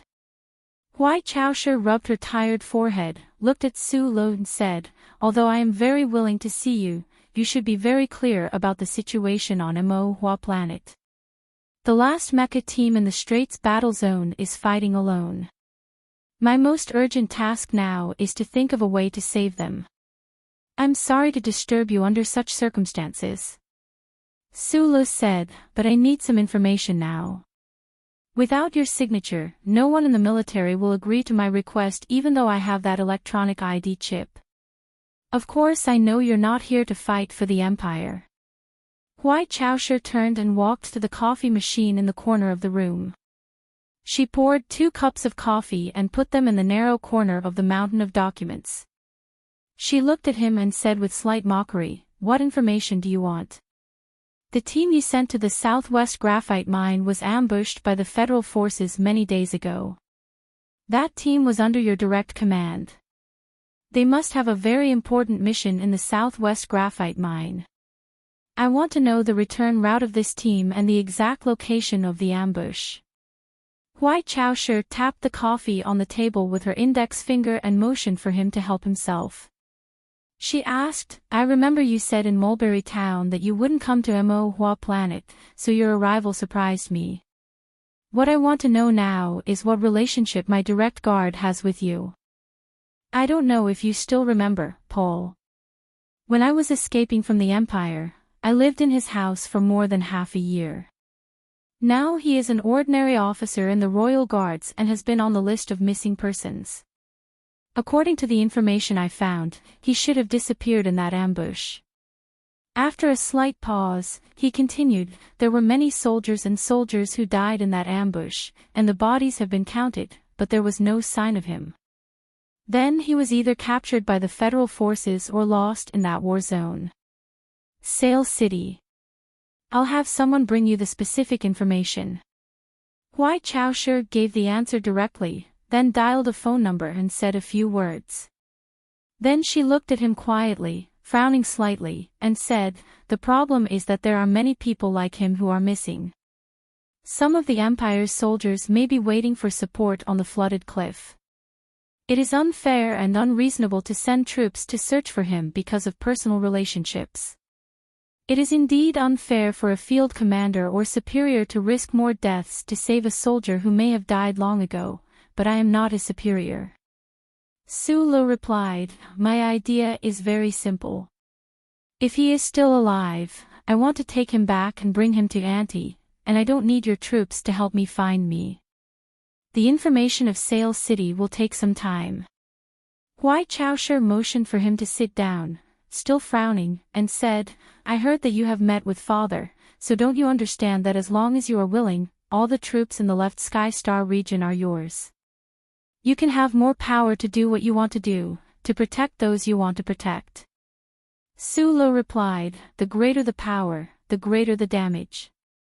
Overlooking this planet from space, looking at those flames in the night, I am more and more certain that I do not have the ability to accept this ability calmly and use it well. The 3 consecutive abilities were somewhat long-winded, but they fell into Huai Chaosher's ears clearly. She looked at her only brother quietly and asked, "So you refused the invitation of the rebel organization, and even though their goals seem to coincide with your ideas, you are not willing to be emperor? This is the other important question I want to talk to you about." Su Lo looked at his only sister calmly and said, "I heard of a concept from them called the Republic of the False Monarchs. If you are interested, you can take a look at the related works after the war. Whether it is called the Republic of the False Monarchs or the Constitution of the Monarchs, it has no practical meaning."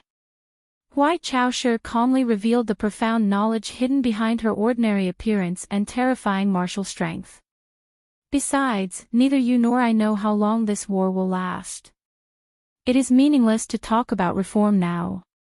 But you should know that the left Sky Star region does not have a charter. It is impossible to control such a vast empire. The bloody suppression and the strict hierarchy can only be maintained for a while, not forever. Otherwise, the imperial family would not have thought of reforming these decades. If this continues, there will come a day when the imperial family will be chased out of power by the angry masses, hanged on the gallows, and disappear from history." Su Lo knew that there were not many chances to talk to Huai Chaosher like this, and he had to cherish the moment when he could influence the future empress of the empire, so his words were extremely direct, even somewhat impolite. "Can't we withdraw from the stage of history like the Tai family of the Federation? This is a happy ending for everyone." Huai Chaosher looked at him with a smile that was not a smile. She sighed softly and said, "You once admitted that you are an idiot in politics, so I don't understand why you are teaching me a lesson today. The current environment of the empire is different from that of the Tai dynasty of the past, so the methods that can be used are naturally different. You should have seen Prince Jin Zhang, who is temporarily managing the Intelligence Bureau on behalf of me." She retracted her smile and said seriously, "Do you know how many young and ambitious imperial family members like him are on Tianjing planet? Do you think that these people are willing to give up their status and interests just to embrace the bright and free future of the left Sky Star region? And that the bright future will be their darkness?" Huai Chaosher slowly stood up. Her body was thin and not tall, but it gave people a strong sense of oppression. She looked at Su Lo and said calmly, "The blood of the Bai Yan Huai family is filled with stubbornness and pride. Before we are killed by the enemy, we will never surrender. Regardless of whether it is Prince Delin who died in your hands, or my uncle who jumped from the Zhai Xing Palace, or even yourself, they have all proven this. Do you know why no one in the current imperial family dares to challenge the orthodox? It is because my father is strong enough, and I am strong enough. Even if I am the only one left in the end, I am strong enough. Once I accept your suggestion and use those false political terms to bind my hands and feet, announcing my weakness to the entire left Sky Star region, then my strength will be greatly reduced. Many people like Prince Jin Zhang will come out to challenge me and my father. Sulu was silent for a long time, seriously thinking about the meaning behind Whitesaucher's words. In the end, he could only shake his head. He was not disappointed, but he felt that these things were really tiresome. An officer knocked on the door and brought in the information Sulu wanted. Whitesaucher looked at him, who was quickly flipping through the information, and suddenly said, "It is rare for you to take the initiative to mention these things. I keep feeling that it is a bit strange. Let me guess, are you preparing to return to the Federation?" "It is possible." Sulu stood up and replied. "Why do you want to go back?" Whitesaucher narrowed her eyes slightly and asked, "Could it be that you still have fantasies about those hypocrites?" Sulu was silent for a long time. Then, he scratched his head awkwardly and said, "If I say that I want to return to the Federation to end this war, would you think that it is ridiculous?" Hearing these words, Whitesaucher's narrowed eyes slowly relaxed. Her dark eyes, which were like the center of a nebula vortex, gradually brightened and revealed a trace of a smile. She said in a low voice, "It is indeed ridiculous." Before saying goodbye, the brother and sister hugged again. Their movements felt as clumsy and unnatural as the last hug. The most powerful pair of brother and sister in the world still needed some time to get used to being together like a family.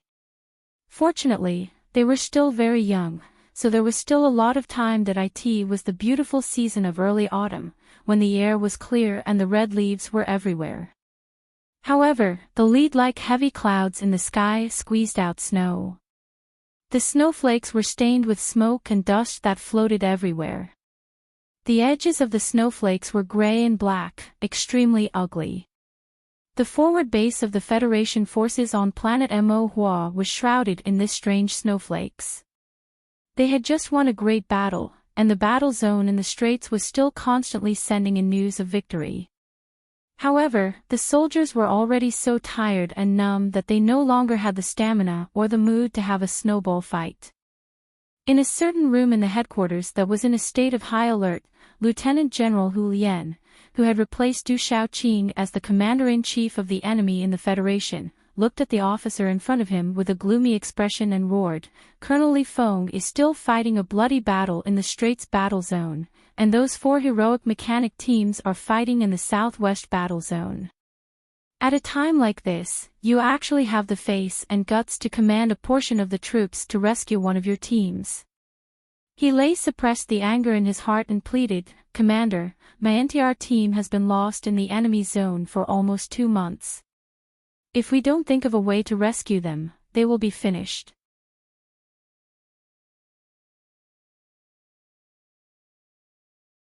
Chapter 890. It's over. What's over? Lieutenant General Hu Lian looked into Helei's eyes and reprimanded coldly, "Every moment, our comrades are dying on this planet. Did they wail that they were done for before they died? Are you trying to tell me that the lives of the bandits under your command are more precious than the lives of the soldiers of other units?" Helei naturally did not dare to say such a thing, but his concern for his subordinate still tugged at his sharp brows, making him feel extremely pained. The NTR unit was a special organization among the Federation's most elite divisions.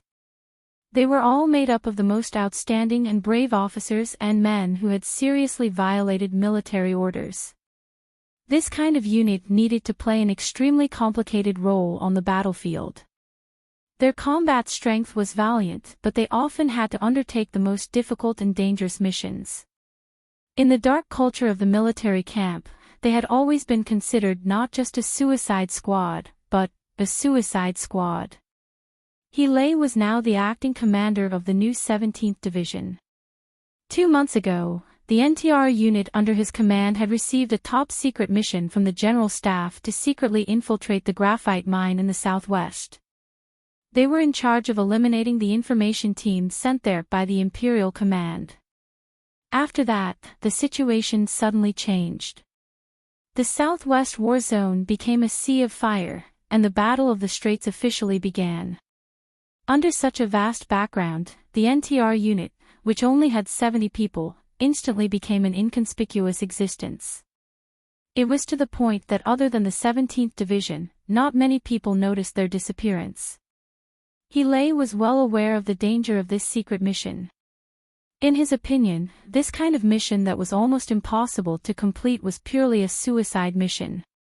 Now, there was no news of this unit, and they had fallen into the most desperate Southwest war zone. There were no brother units around to respond to, so the situation was definitely extremely dangerous. Commander, we've already lost contact with the NTR units Camp 1. Camp 2, which is closest to our war zone, has also lost supplies. We should at least send a reconnaissance unit to provide supplies and ask about the situation over there, right? Thinking of the tragic scene that could happen on the front lines, thinking of Xiong Linquan and the other members of the first 7 teams who had been forcefully transferred into the NTR unit by the General Staff before the battle, Healy felt as if his body had fallen into a cold ice cellar.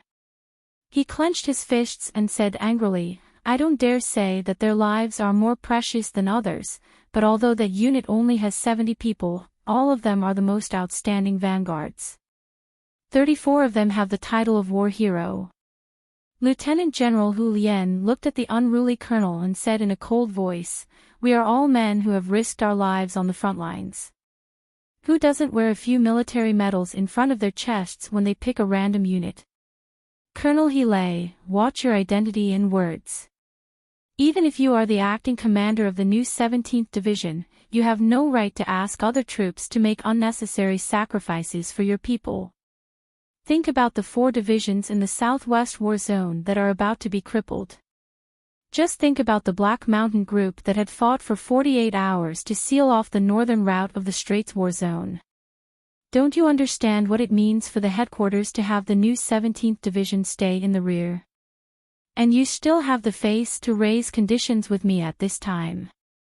The general's expression was dark as he scolded. According to Commander Du's plan, the federal forces want to take down the 3 strongest mecha clans in one go. Do you know how much we have to pay? Every unit has its own mission. If you want to rescue that NTR unit, who will you send? Have Colonel Li Feng withdraw from the Straits? Or have the Northern Armored Division ignore that princess and go straight south? The new 17th Division had been unable to participate in this bloody battle that had been planned for a long time on planet Mo Hua, so they were in an extremely awkward situation. Healy knew very well why the upper echelons of the military wanted his unit to stay in the rear. That was because the new 17th Division carried the unparalleled glory of war god Li Pifu, and the federal military did not want this unit to suffer too many losses in such a bloody and cruel battle. However, it was precisely this kind of consideration that made Healy and the entire new 17th Division feel an unprecedented humiliation. At this moment, when he heard the commander's merciless scolding, his weathered face instantly turned red, and he replied loudly, we don't need the support of our brother's troops. We will go ourselves. The 17th Division is yours. General Hu Lian suddenly raised his voice, pointing angrily at the other's nose and roaring, that is the Federation's unit. If you don't want to teach me how to command, then get the hell out of here. Just like the strange gray-black snow above the forward operating base, the atmosphere in the Federation headquarters was also very strange. Lieutenant General Hu Lian, who had celebrated his 40th birthday on Planet S3 4 months ago, looked at the 2 nameless trees outside the window with an expressionless face. Looking at the falling snow between the leaves, his brows were deeply furrowed, and no one knew what he was thinking. The fact that the Federation government could ignore Du Shaoqing's strong opposition and choose this young general to take over the position of the frontline commander-in-chief was naturally after careful consideration. Lieutenant General Hu Lian had graduated from the 1st Military Academy and had commanded several beautiful local battles in the West Woods border and left Sky Starfield, especially the jump battle on Planet Yellow disaster. As the Deputy Chief of Staff at the time, he had designed the 3-star defense strategy, which played an extremely crucial role in sniping the Empire's field forces. In the eyes of many people, this person was the Federation military's most proficient general after General Yi Changtian, and was very suitable for the current situation on planet Imo. Such an excellent general would naturally not be as contemptuous as Du Xiaoqing had said, and would only praise the president and help Li Jiedu place his trusted aides on the front line. The bloody battle on planet Imo in the past 2 months was enough to prove his strong execution ability. Unfortunately, he was executing the strategic plan left behind by Du Xiaoqing. If one wanted to talk about merits or leave a smile on the history books, it would not be his turn. General Hu Lian looked at the strangely straight trees outside the window, and the strange gray-black snow between the trees. A strange smile mixed with self-mockery and coldness appeared on his lips. According to the information sent back from the front line, the battle at the Straits had already been decided. No matter how the Empire's Wolf-Fang mech brigade struggled, they would be completely annihilated in the end. Hu Lian firmly believed that the princess would definitely not dare to ignore the reinforcements he had placed at the front line of the Hengduan Mountains.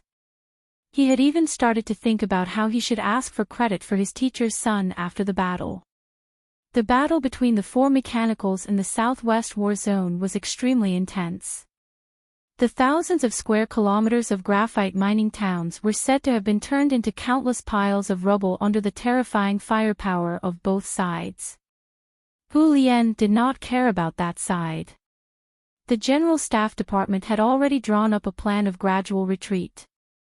As the Commander-in-Chief, he would welcome the return of those heroic troops in the most professional manner, but he would not have any emotional fluctuations, because those were all Du Xiaoqing's direct troops.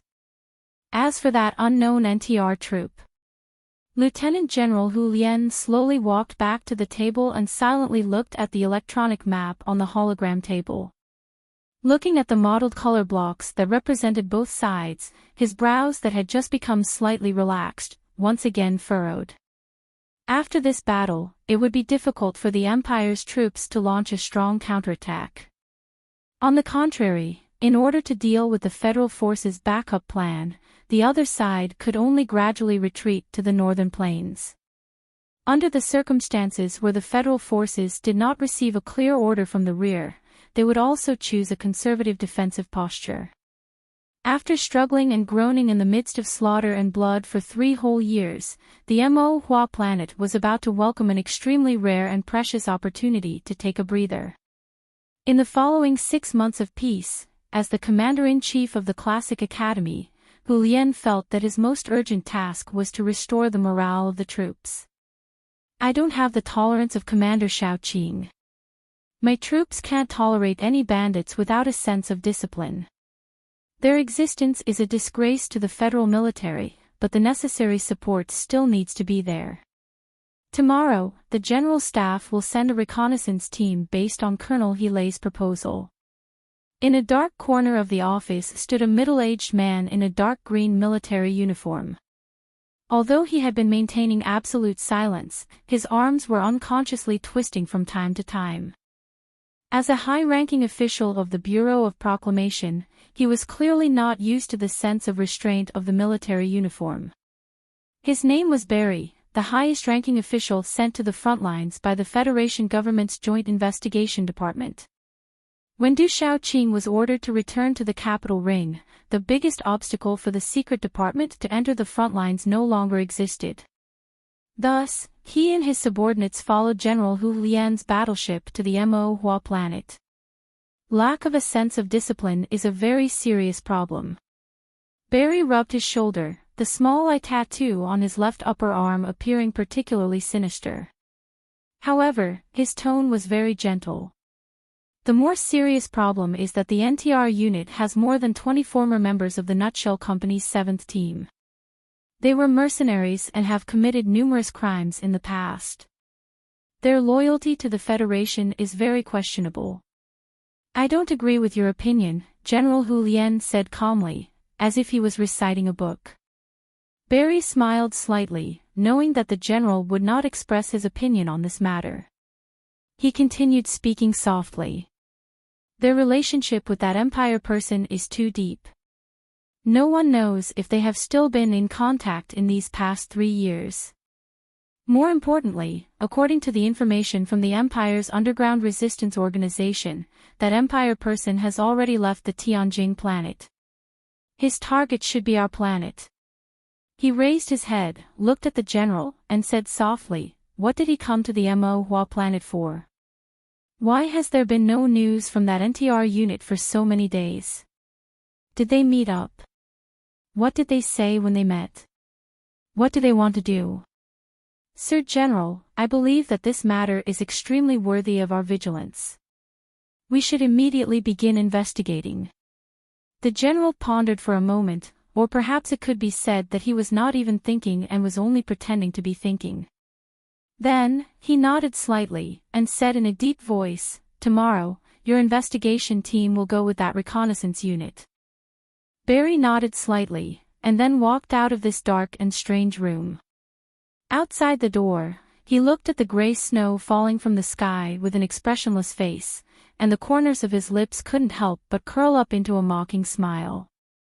As the Federation's most outstanding investigation expert, he was very disdainful of the general's clumsy performance. However, he did not understand why certain powers in the military would suddenly remember that seventh team that had long been unknown to the public. Was it for the sake of consolidating the military's morale, or was there some other reason? That NTR unit had not been forgotten by the Federation military. Instead, it was a deliberate action. Their support or rescue would only bring them more danger.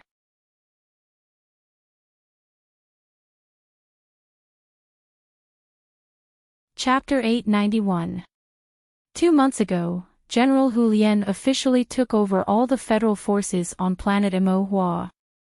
His staff had transferred Xiong Linquan, Gu Shifeng, De Wenxi, and the other members of Group 7 into NTR ahead of time. Now, the new 17th Division NRT was deep in the Southwest War Zone, and there was no news of them. Looking back at the original staff transfer order, it seemed like a conspiracy, but in reality, that was not the case. The highest general of the Federation, the Bureau of Proclamation official with extremely high authority, in the eyes of these big shots, the NTR unit that disappeared in the Southwest War Zone, no matter what kind of arrogant history the members had, and how many of them were once war heroes of the Federation, were truly just small fry. The transfer order 2 months ago might have been some kind of purge and exclusion. The reason why it could not be considered a conspiracy was because it was more like a casual and simple method. The mission still needed people to do it, so the general lightly waved his sleeve and sent them into danger. It was that simple. De Wenxi was half kneeling on a rock in the forest, biting on a dry cigarette like a hooligan. The bright line of fire burned along the cigarette paper, and it had already swallowed up the second number 7. The smoke curled around his dark face, and it was so piercing that his eyes narrowed slightly. He looked at the person in front of him from the corner of his eyes. As the captain of NTR's second support camp, which was closest to the Federal War Zone, he had already stayed in this lousy forest where even crows were too lazy to poop for 2 whole months. These days, he and his 3 subordinates were accompanied by insects in the fog. On one hand, they were worried about their comrades who had suddenly lost contact with them after crossing the mountains and entering the Southwest War Zone. On the other hand, they counted the decreasing supplies and endured the days with difficulty. Now that they had finally waited for reinforcements from the forward base, they did not expect that at the same time, they would be waiting for these gloomy and smelly fellows. His mood was abnormally irritable, and he did not even care about the instant noodles that the scout squad leader sent over. He stared at the person in front of him and roared, "How many fucking times do you want to ask? If this young master knew where they were right now, would I still be squatting here like a rabbit?" A second lieutenant in a light yellow military uniform stood in front of him and questioned him in a very serious tone. The NTR unit has 2 microfilter radios, and according to the records of the Electronic Information Unit, the day after you crossed over these mountains, you received the electronic screen fake overflow code, so I can't understand why there hasn't been any news from your unit after so many days. Where are they now, and what are they doing? Da Vinci was too lazy to pay attention to him. He waved his hand and called the squad leader over. He frowned and asked, "Brother, are you here to support or to interrogate? Do you think I'm a prisoner?" What did that mean? And where did this guy come from? My file is still with the Ministry of Defense. The second lieutenant tidied up his uniform and replied, "I've been transferred to the Joint Investigation Department. Although some of the words may not sound good, I must remind you that I have Level 4 charter authority. You must answer my questions." So he's a freak with small eyes. No wonder he's so annoying.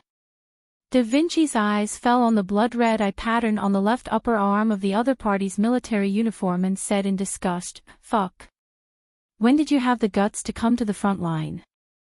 The expression of the second lieutenant of the Small Eyes Combat Unit was still calm. He coldly looked at Da Vinci's face behind the smoke and suddenly asked, "Are you still in contact with Sulu?" The cigarette that had not burned out its life slipped from Da Vinci's dry lips and fell into the crack of the stone under his feet. A few sparks burst out and were instantly extinguished. That was a name that many people did not want to mention but could not forget. Da Vinci slowly narrowed his eyes. He vaguely guessed that some people probably thought of the seventh group again. He looked up at the second lieutenant's face and said indifferently, "You better be careful. People like us are prone to flipping out."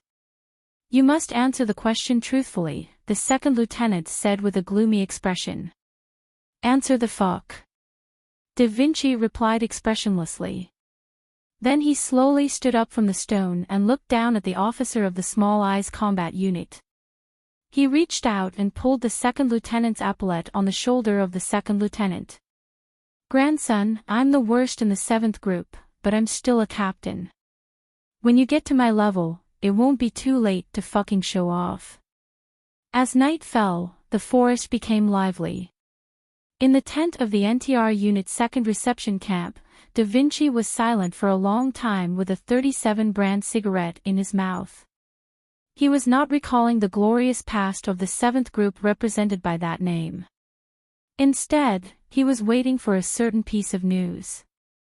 His subordinate behind him took off his headphones and whispered a few words behind him. Da Vinci's brows furrowed even more.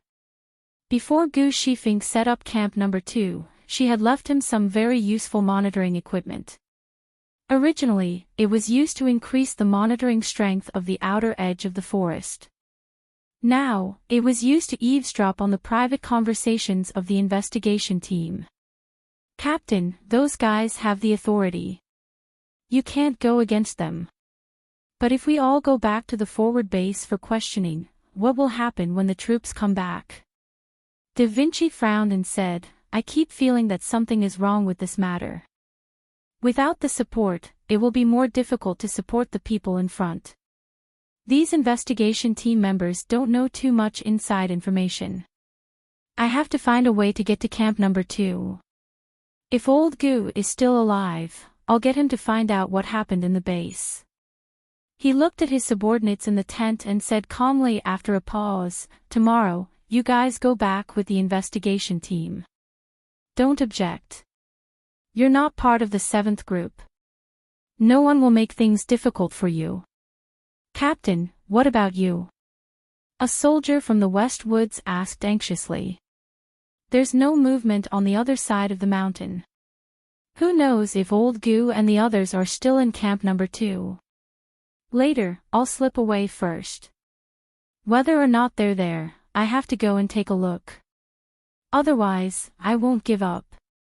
"Slip away. That's a deserter from the battlefield.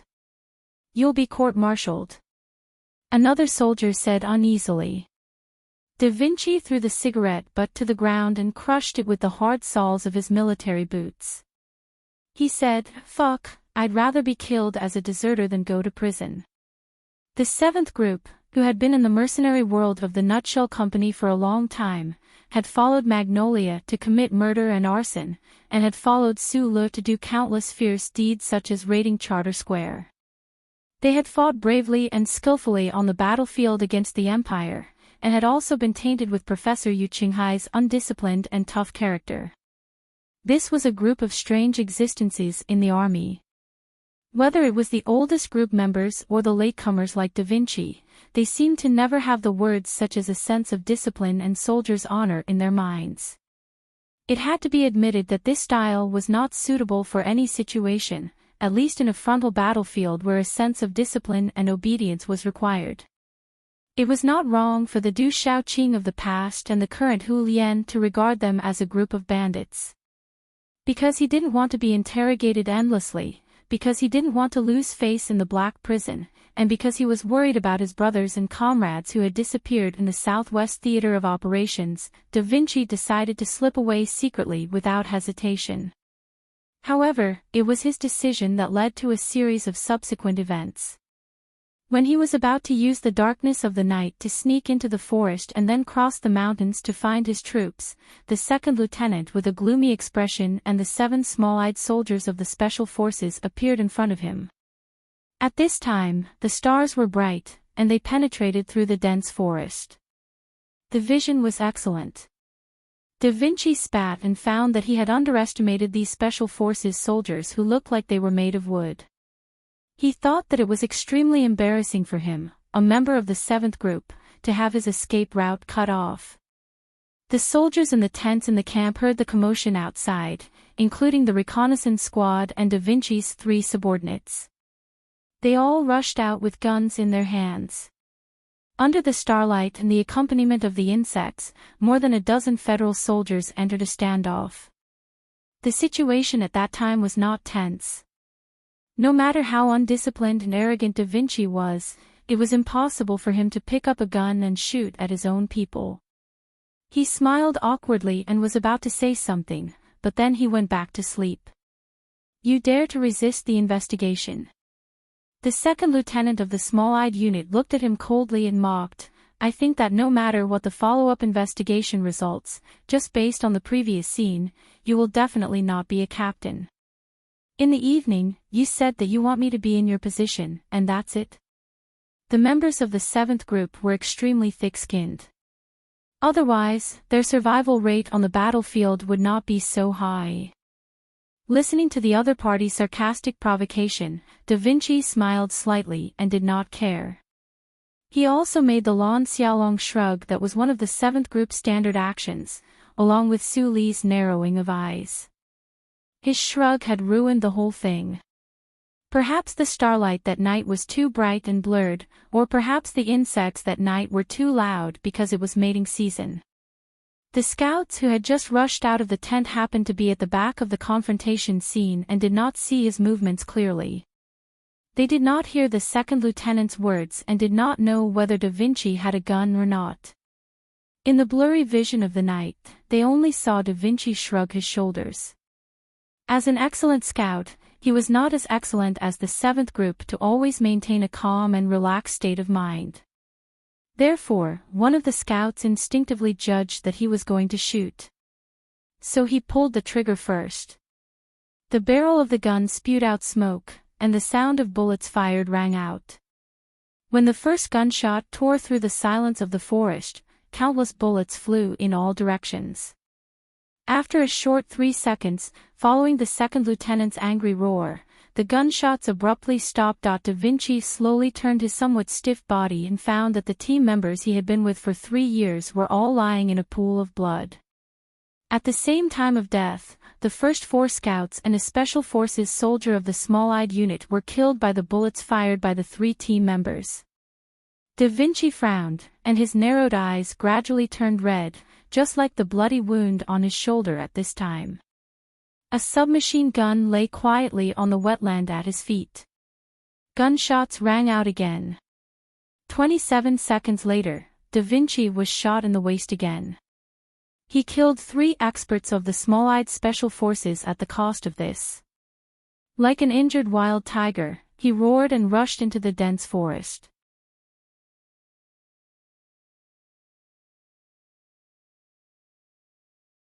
Chapter 892. A total of 14 people from the Federation's investigation department and the reconnaissance team went to Camp No. 1 in the woods, but only 7 people came back, and they did not bring back the target of their investigation. Because of the shooting incident that happened that night and Leonardo's escape, the FOB was in an uproar. According to the confessions of the Small Eyes Special Forces and the reconnaissance team, the federal military headquarters quickly determined the nature of this vicious incident. Several major agencies, including the Military Law Office, immediately began an in-depth investigation.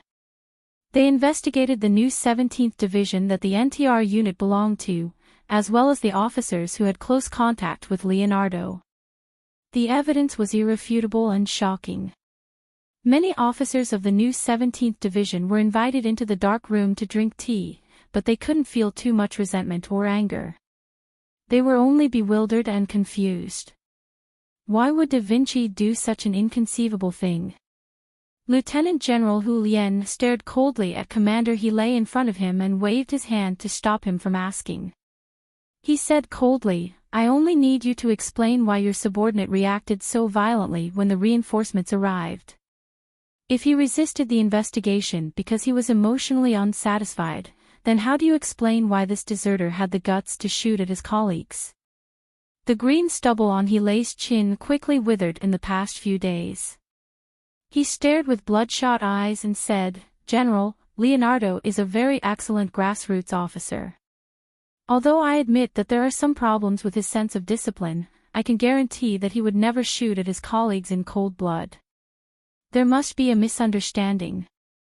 Hearing the word misunderstanding, the coldness in Hu Lien's eyes became more and more intense. He picked up the stack of notes from the table and slammed them on He lay's face. He roared, "Misunderstanding. Read it yourself."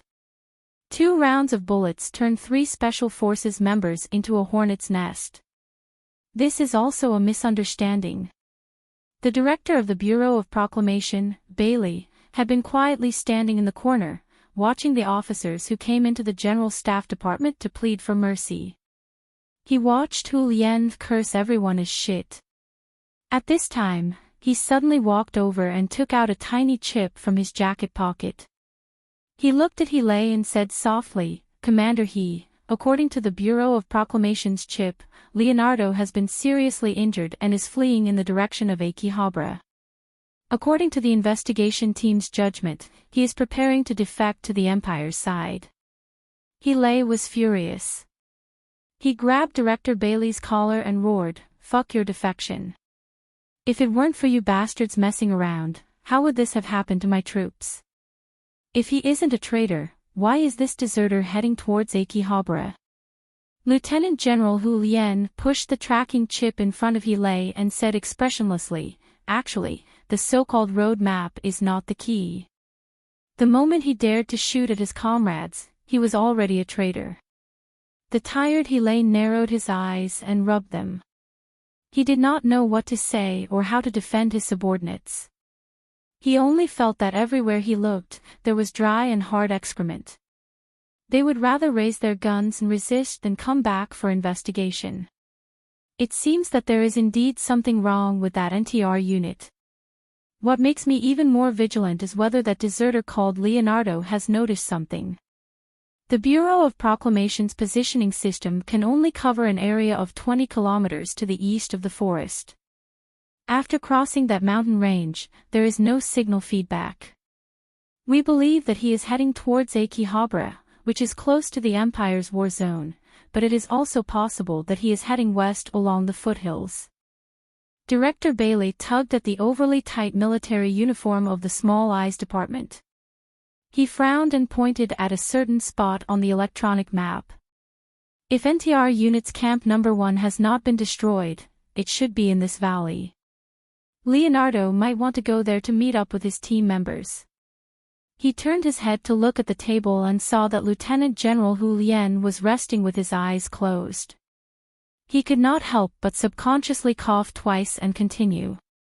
NTR Unit's Camp No. 1 has a standard of 14 people. 4 of them are from Old Seven's team. What's even more troublesome is that the electronic warfare expert called Gu Shifeng is also there.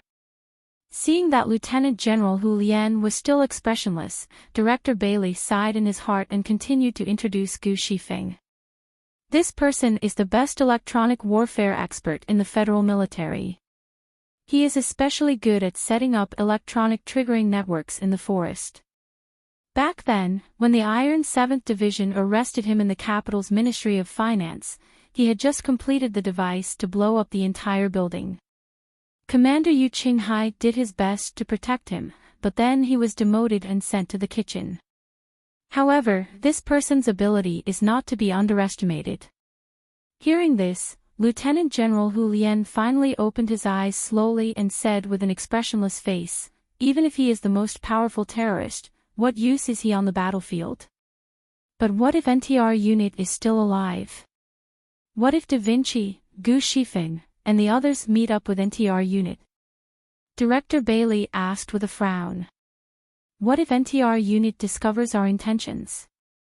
Right now, there is a Federation captain who escaped at the last moment and cold-bloodedly killed several Federation soldiers.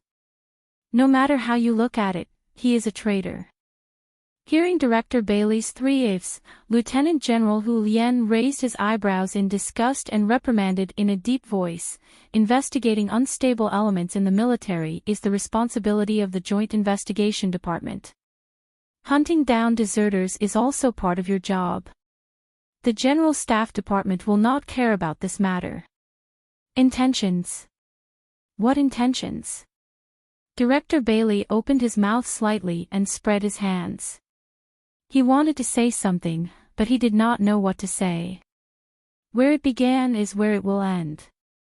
Lieutenant General Hu Lian stood up and looked at him as he reprimanded without any trace of politeness. "The trouble you caused must be resolved as soon as possible. No matter how you explain it, in everyone's eyes, it can only be that Small Eyes is targeting NTR unit, or rather, targeting Old 7. Isn't this a conspiracy? The truth is not important, but I can tell you for sure that many people in the army will think that this is a conspiracy of the Federation's investigation department. You guys with ugly blood eyes painted on your arms." Lieutenant General Hu Lian patted Director Bailey's collapsed right shoulder and said calmly, "Since it's a conspiracy, it can't be exposed. Since it has started, it must end quickly." 500 people from Small Eyes Special Forces came this time to patrol the Southwest War Zone. Maybe you can find your wanted targets. If you're lucky, you might even encounter that NTR team. Hearing this, Director Bailey could no longer keep calm. Although he was the most professional investigator and had the high-level authority that gave him the qualifications to look at everything indifferently, seeing the biggest scapegoat on the front line being smashed like this, if he did not try to struggle, he would only end up with his head broken and bleeding. "Commander, my department is only in charge of investigation, not combat." He looked at the general's expressionless face and knew that this alone would not be able to convince the highest commander on the front line.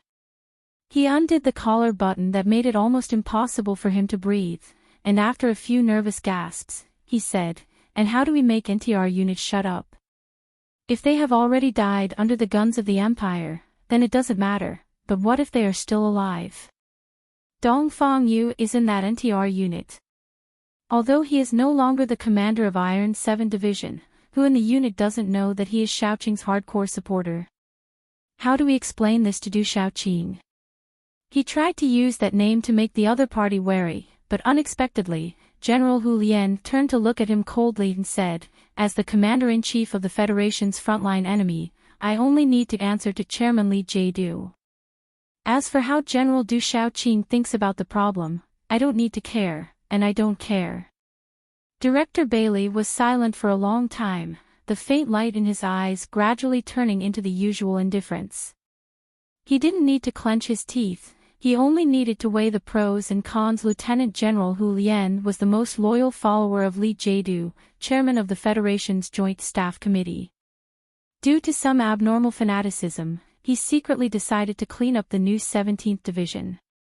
The general insisted that only by washing away the stench of Su Lo and that damned Iron 7 Division, and returning the soldiers to a clear and bright atmosphere, could this Federation's mighty division regain its glory in the hands of the most qualified person to have it, wave in the wind of the battlefield, and once again become the indomitable banner of the Lees of Philadelphia. Director Bailey was a high-ranking official of the Federation's Bureau of Proclamation. He was currently the highest-ranking officer of the Federation's Federation Investigation Department stationed at the front lines. He was loyal to President Pobre, but this operation did not receive the government's authorization. The investigation of the NTR unit was more based on some kind of instinct. For a secret organization, investigation, intimidation, torture, and cleansing were the sun, rain, and dew that they needed to survive. It was the foundation of their survival. If they didn't do these things, what was the need for them to exist in this world? The target of this operation was a fugitive, a camp that might have already been destroyed, an NTR unit with only 70 people who should have all died. This was really just a small matter. Lieutenant General Hu Lien and Director Bailey were actually very intelligent people. Otherwise, they wouldn't have been able to occupy such an important position of power. However, when they tried to enter a field that they weren't good at, a general who didn't play with sand tables wanted to play with political methods.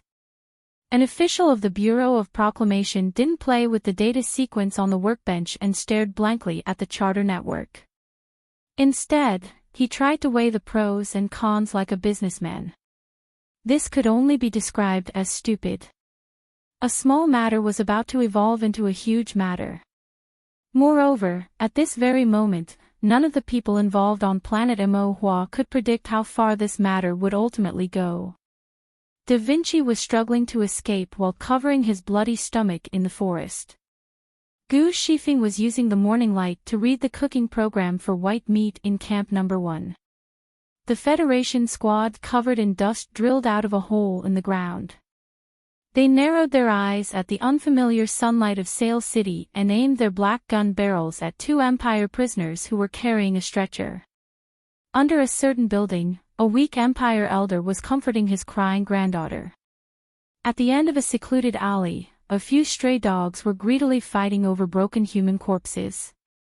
A few blocks away, a small-eyed man wearing tattered clothes carried a heavy backpack.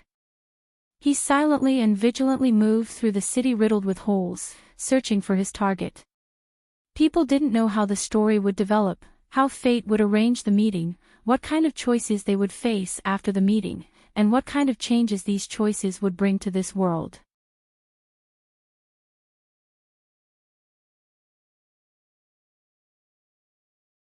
Chapter 893. All the resources would become military resources during wartime. Mo planet was rich in high-strength graphite ores, which was the resource that was most urgently needed during the war.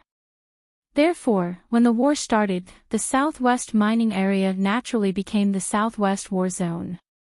It became the hot land that the Federation and the Empire desperately fought for. Then, it gradually became a wasteland under the damage of gunpowder and bullets. Sail City, which was located in the center of the Southwest War Zone, was the largest settlement of workers in the Empire's graphite mining area. After thousands of years of mining and cultural accumulation, this city had brought a pleasant atmosphere. The old-style buildings were neatly arranged on both sides of the street. The big sycamore trees stretched their broad leaves peacefully, bringing shade and happiness to the people walking on the street. Now, this city had long become a wasteland. The stubborn sycamore trees were neatly cut down by the army and fell on the street as a barrier. The old-style buildings were painted black, their front teeth were broken, and they were on the verge of collapsing. There was no beauty to speak of. The fierce battle lasted for 3 years. The gunshots seemed to have echoed in this city for 3 years without stopping for a moment. The seemingly quiet and empty alley could have a huge explosion at any time. Only a few decaying beams of the clock tower were left. No one knew how many snipers were hiding in the dark city ruins, looking for the enemy, ready to pull the trigger at any time. There were too many dangers hidden in the ruins. Every minute, there were soldiers wearing military uniforms who fell, and then couldn't get up again. Occasionally, there would be soldiers who were lucky enough to stand up, but who knew that they would fall again in a few days? Of the original residents of Sail City, only a small portion of them had time to evacuate before the war. Most of the civilians could only helplessly hide in their own homes, waiting for a rocket to blow their wedding photos and themselves into pieces at the same time, or for the Federation soldiers to violently kick open their doors. 3 years that seemed to be longer than life had passed. There were very few civilians who were lucky enough to survive in this city. They hid in the cellars, from fear to numbness, from anger and sadness to numbness, from passion and excitement to numbness, numbness to survival, numbness to waiting for death. However, in recent months, even numbness had become an extravagant hope. Foray City had turned from a hot land to a wasteland, and now it had turned into a scorched land. The arrival of death seemed even more reckless and casual. In the strategy that Du Shaoqing had drafted before he left, the Southwest War Zone was determined to be an important target to provide cover for the battle in the Straits. The 4 Federation's reorganized mechanics ignored the layers of barriers that the dynasty had set up and launched continuous attacks without any regard for their lives. The dense cluster of missiles tore through the gray sky, and hundreds of close-air combat jets roared as they dove down, leaving trails of fire behind them. In such a terrifying war environment, it was not easy to survive like a wild dog. Shed Kaputanovich was an ordinary old watchmaker in Sail. He rubbed his rheumatism that was becoming more and more serious. Looking at the broken vat in the corner, the wrinkles on his face became even deeper than the pain. His dry and gray lips moved slightly as he counted how many things were left in the cellar. There were only 2 bags of compressed biscuits left.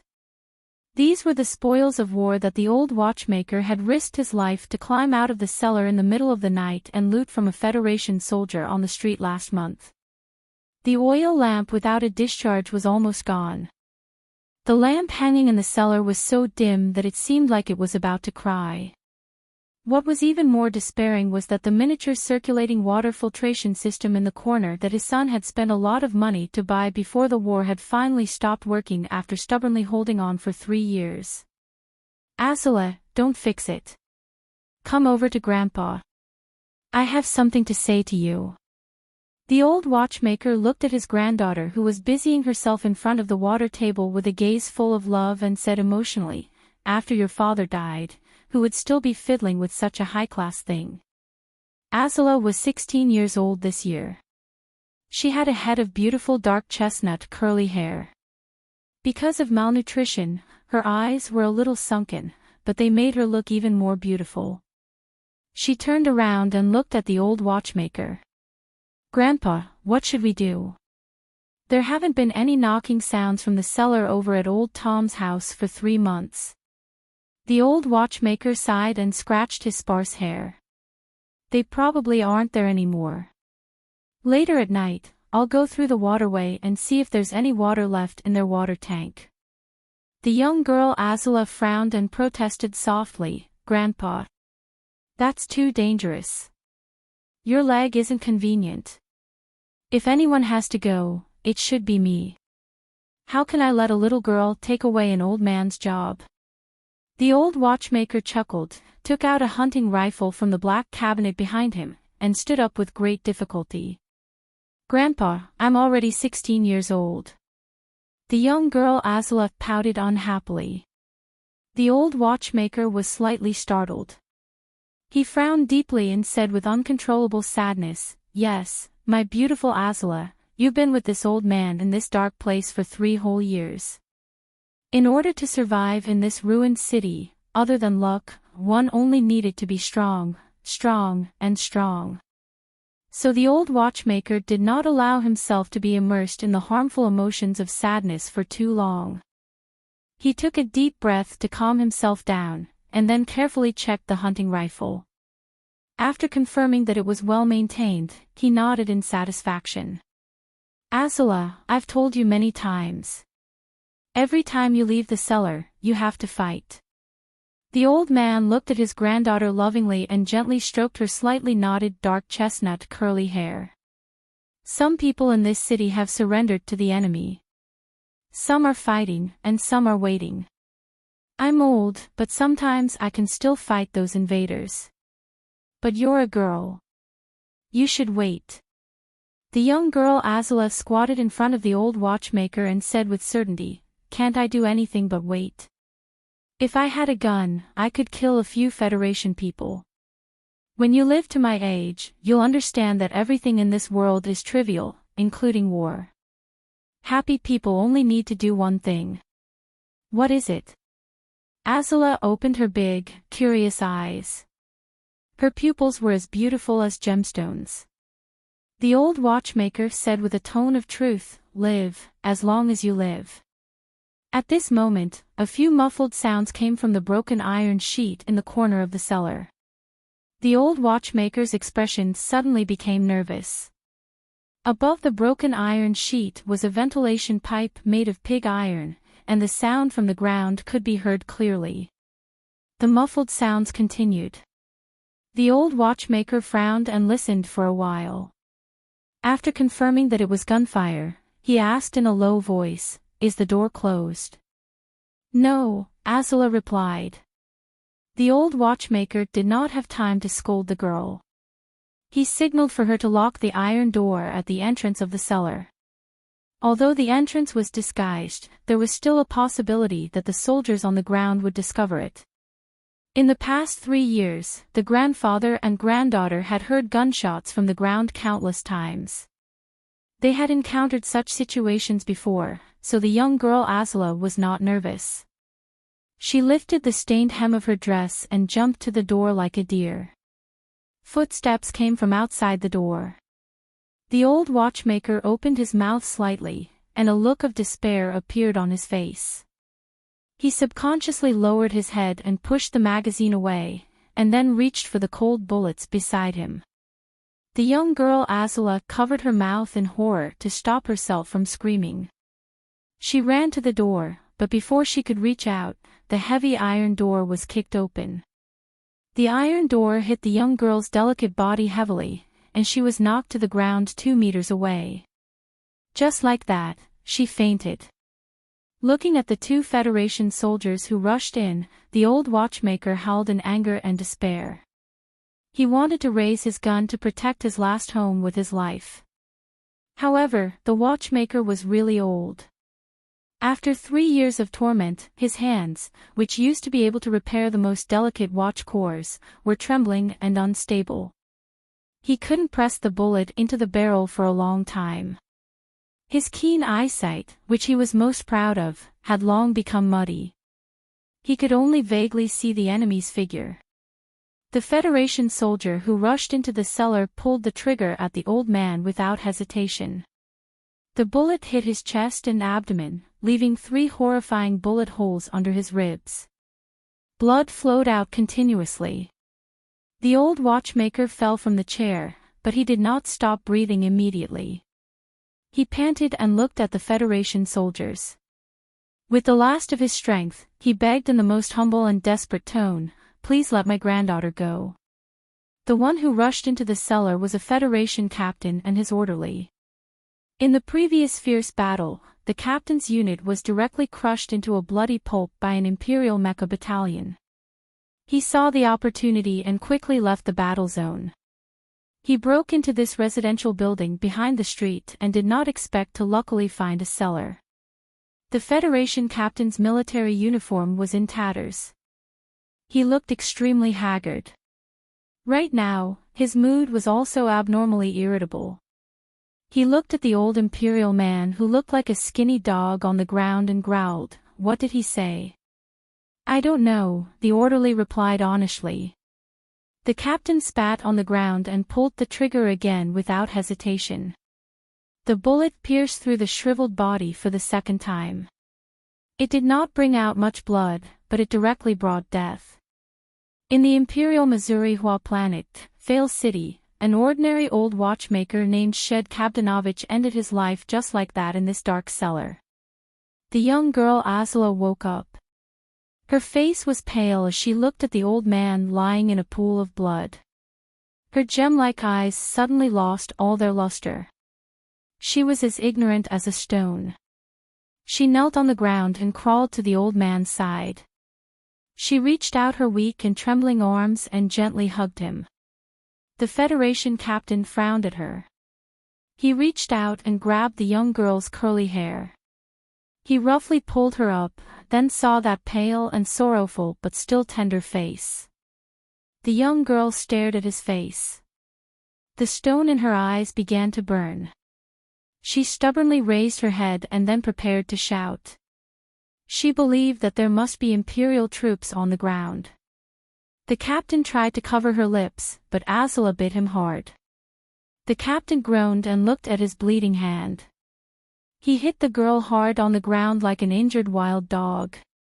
After a moment of silence, the captain's expression gradually became cruel and strange. He stared at the crying girl who was half kneeling at his feet. He reached out and tore off the thin skirt on the girl's body. He used his bleeding hand to cover her face and pressed her down. After kicking off his pants, he began to gasp for breath. Just like a dog. My current confusion is that if I continue to write like this episode will end much later than I thought. You're tuning into the LoveLore Library YouTube channel. We're so grateful for your support, and don't forget to subscribe to join us on this incredible journey through captivating stories. Your generosity through donations truly makes a world of difference, as it's the primary source of revenue that allows me to expand and enhance this channel for you. Thank you from the bottom of my heart for being a part of this adventure.